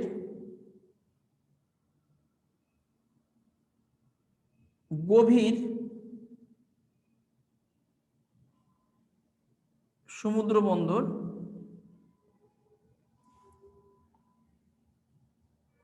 গড়ে তোলা হচ্ছে। এটা হচ্ছে, সেদিন যদি একটা জাহাজ এসেছে কিন্তু এটা কমপ্লিট হয় নাই, গড়ে তোলা হচ্ছে। তাহলে বাংলাদেশের গভীর সমুদ্র বন্দর কোথায় হচ্ছে বলো? বাংলাদেশের গভীর সমুদ্র বন্দর কোনটা হচ্ছে? বাংলাদেশের গভীর সমুদ্র বন্দর কোনটা হচ্ছে? গভীর সমুদ্র বন্দর মাতার বাড়ি। তাহলে কক্সবাজারের বা যা হবে, বাজার হয়েছে, কি হবে এখানে? কক্সবাজারের মাতার বাড়িতে বাংলাদেশের গভীর সমুদ্র বন্দর গড়ে তোলা হচ্ছে। বর্তমান চালু আছে সমুদ্র বন্দর কয়টা? 3টা। আর মাতার বাড়ি হইলে হবে কয়টা? 4টা। ঠিক আছে। হ্যাঁ ভাইয়া ভিডিওটা দেখছিলাম আমি, কিন্তু এটা শেয়ার করেছি গ্রুপে, দেখবা এই মাতার বাড়ির ভিডিওটা কিন্তু আমার গ্রুপে আমি শেয়ার করেছি। তোমরা আশা করি সবাই গ্রুপে আছো, ওই গ্রুপ থেকে সুন্দর করে বিষয়গুলো ভালো করে বুঝে নিও। দেখো তোমাদের এখন আচ্ছা নতুন, হ্যাঁ নতুন যদি হয় তাহলে এটা অবশ্যই হয়ে যাবে। তোমাদের পড়ালেখার কি অবস্থা, সার্বিকভাবে কেমন পড়ছো, ইংরেজি বাংলার কি অবস্থা, বা কি করছো না করছো? তবে মনে রেখো তোমাদের কিন্তু পরীক্ষার ডেট বা একটা নির্দেশনা কিন্তু এই জানুয়ারির 15 তারিখে আসবে। আজ কয় তারিখ?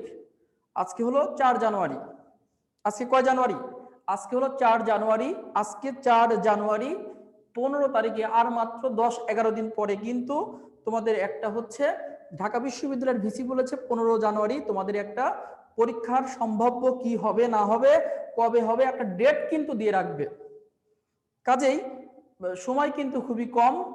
এখন কে কেমন পড়েছো না পড়েছো, তোমাদের কোর্স কি, তোমরা কি কমপ্লিট করতে পেরেছো? কোর্স কি কমপ্লিট করতে পেরেছো? মোটামুটি ভালো, দোয়া করবেন। কোর্স কি কমপ্লিট করতে পেরেছো? মানে 11 দিন পরে তো হচ্ছে বলবে, মানে একটা নির্দেশনা দিবে, ঢাকা বিশ্ববিদ্যালয় ভিসি বলেছে 15 তারিখে তারা বসবে। আচ্ছা, যাদের এখানে একটা বিষয় তোমাদের বলে রাখা দরকার, আমাদের এখানে তো মানে মূল লেকচার গুলো প্রায় শেষ হয়ে গেল, বেসিক লেকচার হবে পরে, আর একটা তো মূল লেকচার আছে। অনলাইনের ক্লাস কে কতটুকু বুঝতে পেরেছো, কে কেমন পেরেছো না পেরেছো আমি বুঝতে পারছি না। তবে হ্যাঁ, যাদের এখনো কোর্স কমপ্লিট হয় নাই বা মনে করতেছো যে আমার সমস্যা আছে, আমার এখনো কমপ্লিট হয় নাই, আমি কিছুই বুঝতেছি না, হোপলেস হয়ে যাচ্ছি, পড়তে পারতেছি না, কি পড়বো না পড়বো বুঝতে পারতেছি না, মানে কি পড়বো না পড়বো, কি করব না করব, এই অল্প সময়ের মধ্যে কিভাবে সুন্দর একটা প্রিপারেশন নিব এবং অল্প সময়ের মধ্যে কিভাবে সুন্দর প্রিপারেশন নিব, পরীক্ষা পর্যন্ত কিভাবে টিকে থাকবো, সেই জন্য তোমাদের জন্য আমি আমার পক্ষ থেকে এতদিন বলিনি, আমার পক্ষ থেকে বলছি, আমি কিন্তু স্পেশালি ব্যাচ করাচ্ছি তোমাদের, এটা বলছি, ঠিক আছে? স্পেশাল ব্যাচ আমি করাচ্ছি তোমাদের জন্য। এই স্পেশাল ব্যাচে, আমার নিজের ব্যাচ এটা, আমি এতদিন তোমাদের বলিনি, আজকে বলতেছি, কারণ তোমাদের যাদের সমস্যা আছে তাদের জন্য। যারা কোর্স কমপ্লিট করে ফেলেছো তাদের দরকার নেই, যাদের অনেক সমস্যা রয়েছে, অল্প সময় কোর্স কমপ্লিট করতে চাও, ঠিক আছে, তাহলে এখানে আমি সপ্তাহে 4 দিন পড়াচ্ছি। সপ্তাহে 4 দিন, বেশিরভাগ ফার্ম গেটের স্টুডেন্ট, হলিক্রস, নটরডেম ও বেশিরভাগ ওখানকার স্টুডেন্ট। আপাতত 9টা ব্যাচ অলরেডি হয়ে গেছে, 9টা ফার্ম গেট থেকে 9টা ব্যাচ হয়ে গেছে, 9টা হয়েছে। সপ্তাহে 4 দিন পড়াচ্ছি, 2 দিন এক্সাম নিচ্ছি এবং টানা আমাদের উদ্দেশ্য আমরা দ্রুত গতিতে, মানে আমরা কোর্সটা কমপ্লিট করে দিব সাধারণ জ্ঞানে দ্রুত করে, পরীক্ষার আগ পর্যন্ত আমরা মডেল টেস্ট নিব, মানে পরীক্ষা যখনই হোক একটা মডেল টেস্ট নিব, এখানে টিচার হিসেবে না, বড় ভাই হিসেবে তোমরা যাতে এলোমেলো না হয়ে যাও, আমি লাস্ট পর্যন্ত তোমাদের ধরে রাখবো।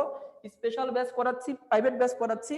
যাদের সমস্যা আছে, এখানে পেমেন্ট নিয়ে কোনো ব্যাপার না, পেমেন্ট অন্যদের কাছ থেকে যা নিয়েছি, তোমরা যেহেতু আমার ব্যাচের, আমি তোমাদের কাছে পেমেন্ট তোমাদের জন্য যেটা ভালো হয় সেটাই রাখবো।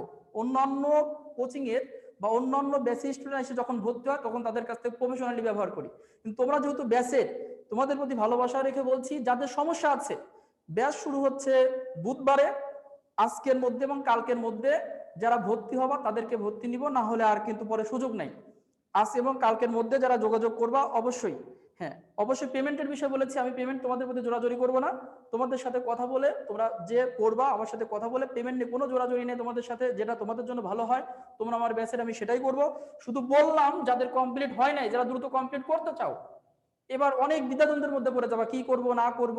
আরে একটা বইয়ের তো সব পড়তে হয় না, আর একটা বই কি পড়তে হয় না হয় সেটা তো তুমি বুঝতে পারতেছো না, কিন্তু আমি যখন একটা টপিক পড়াবো তখন কিন্তু আমি অবশ্যই তোমাকে ওই টপিকগুলো ভালো করে বোঝাবো। সাম্প্রতিক থাকবে, আন্তর্জাতিক থাকবে, বাংলাদেশ থাকবে, এখানে প্রতি শুক্রবার স্পেশাল 200 মার্কসের করে পরীক্ষা থাকে, লাস্ট পর্যন্ত থাকবে। যারা করবা তারা দ্রুত গতিতে, আমি বলে দিচ্ছি তাদের 01685783408। যারা পড়বা তারা অবশ্যই, হ্যাঁ যারা পড়বা, অফলাইনেও আছে অনলাইনেও আছে, অফলাইনেও পড়াচ্ছি অনলাইনেও পড়াচ্ছি। যারা পড়বা তারা আজ এবং কালকের মধ্যে অবশ্যই যোগাযোগ করবা, আজ কালকের মধ্যে, পরে হলে কিন্তু আর ভর্তি নেওয়া হবে না, অবশ্যই মনে রেখো আজ এবং কালকের মধ্যে, ঠিক আছে? ওকে, তো ভালো থেকো। সপ্তাহে 4 দিন, সপ্তাহে 4 দিন পড়াবো, 4 দিন, সপ্তাহে 4 দিন পরীক্ষা আগ পর্যন্ত, ঠিক আছে? ভালো থেকো। আজকের মতো এখানেই বিদায় নিচ্ছি, তোমাদের লেকচারটা ভালো করে পড়ো, আমি বুঝিয়ে দিয়েছি। হ্যাঁ, অনলাইন অফলাইন দুটাই আছে, যোগাযোগ করো, ঠিক আছে? আজকের মধ্যে, আজ অথবা কালকের মধ্যে। আল্লাহ হাফিজ।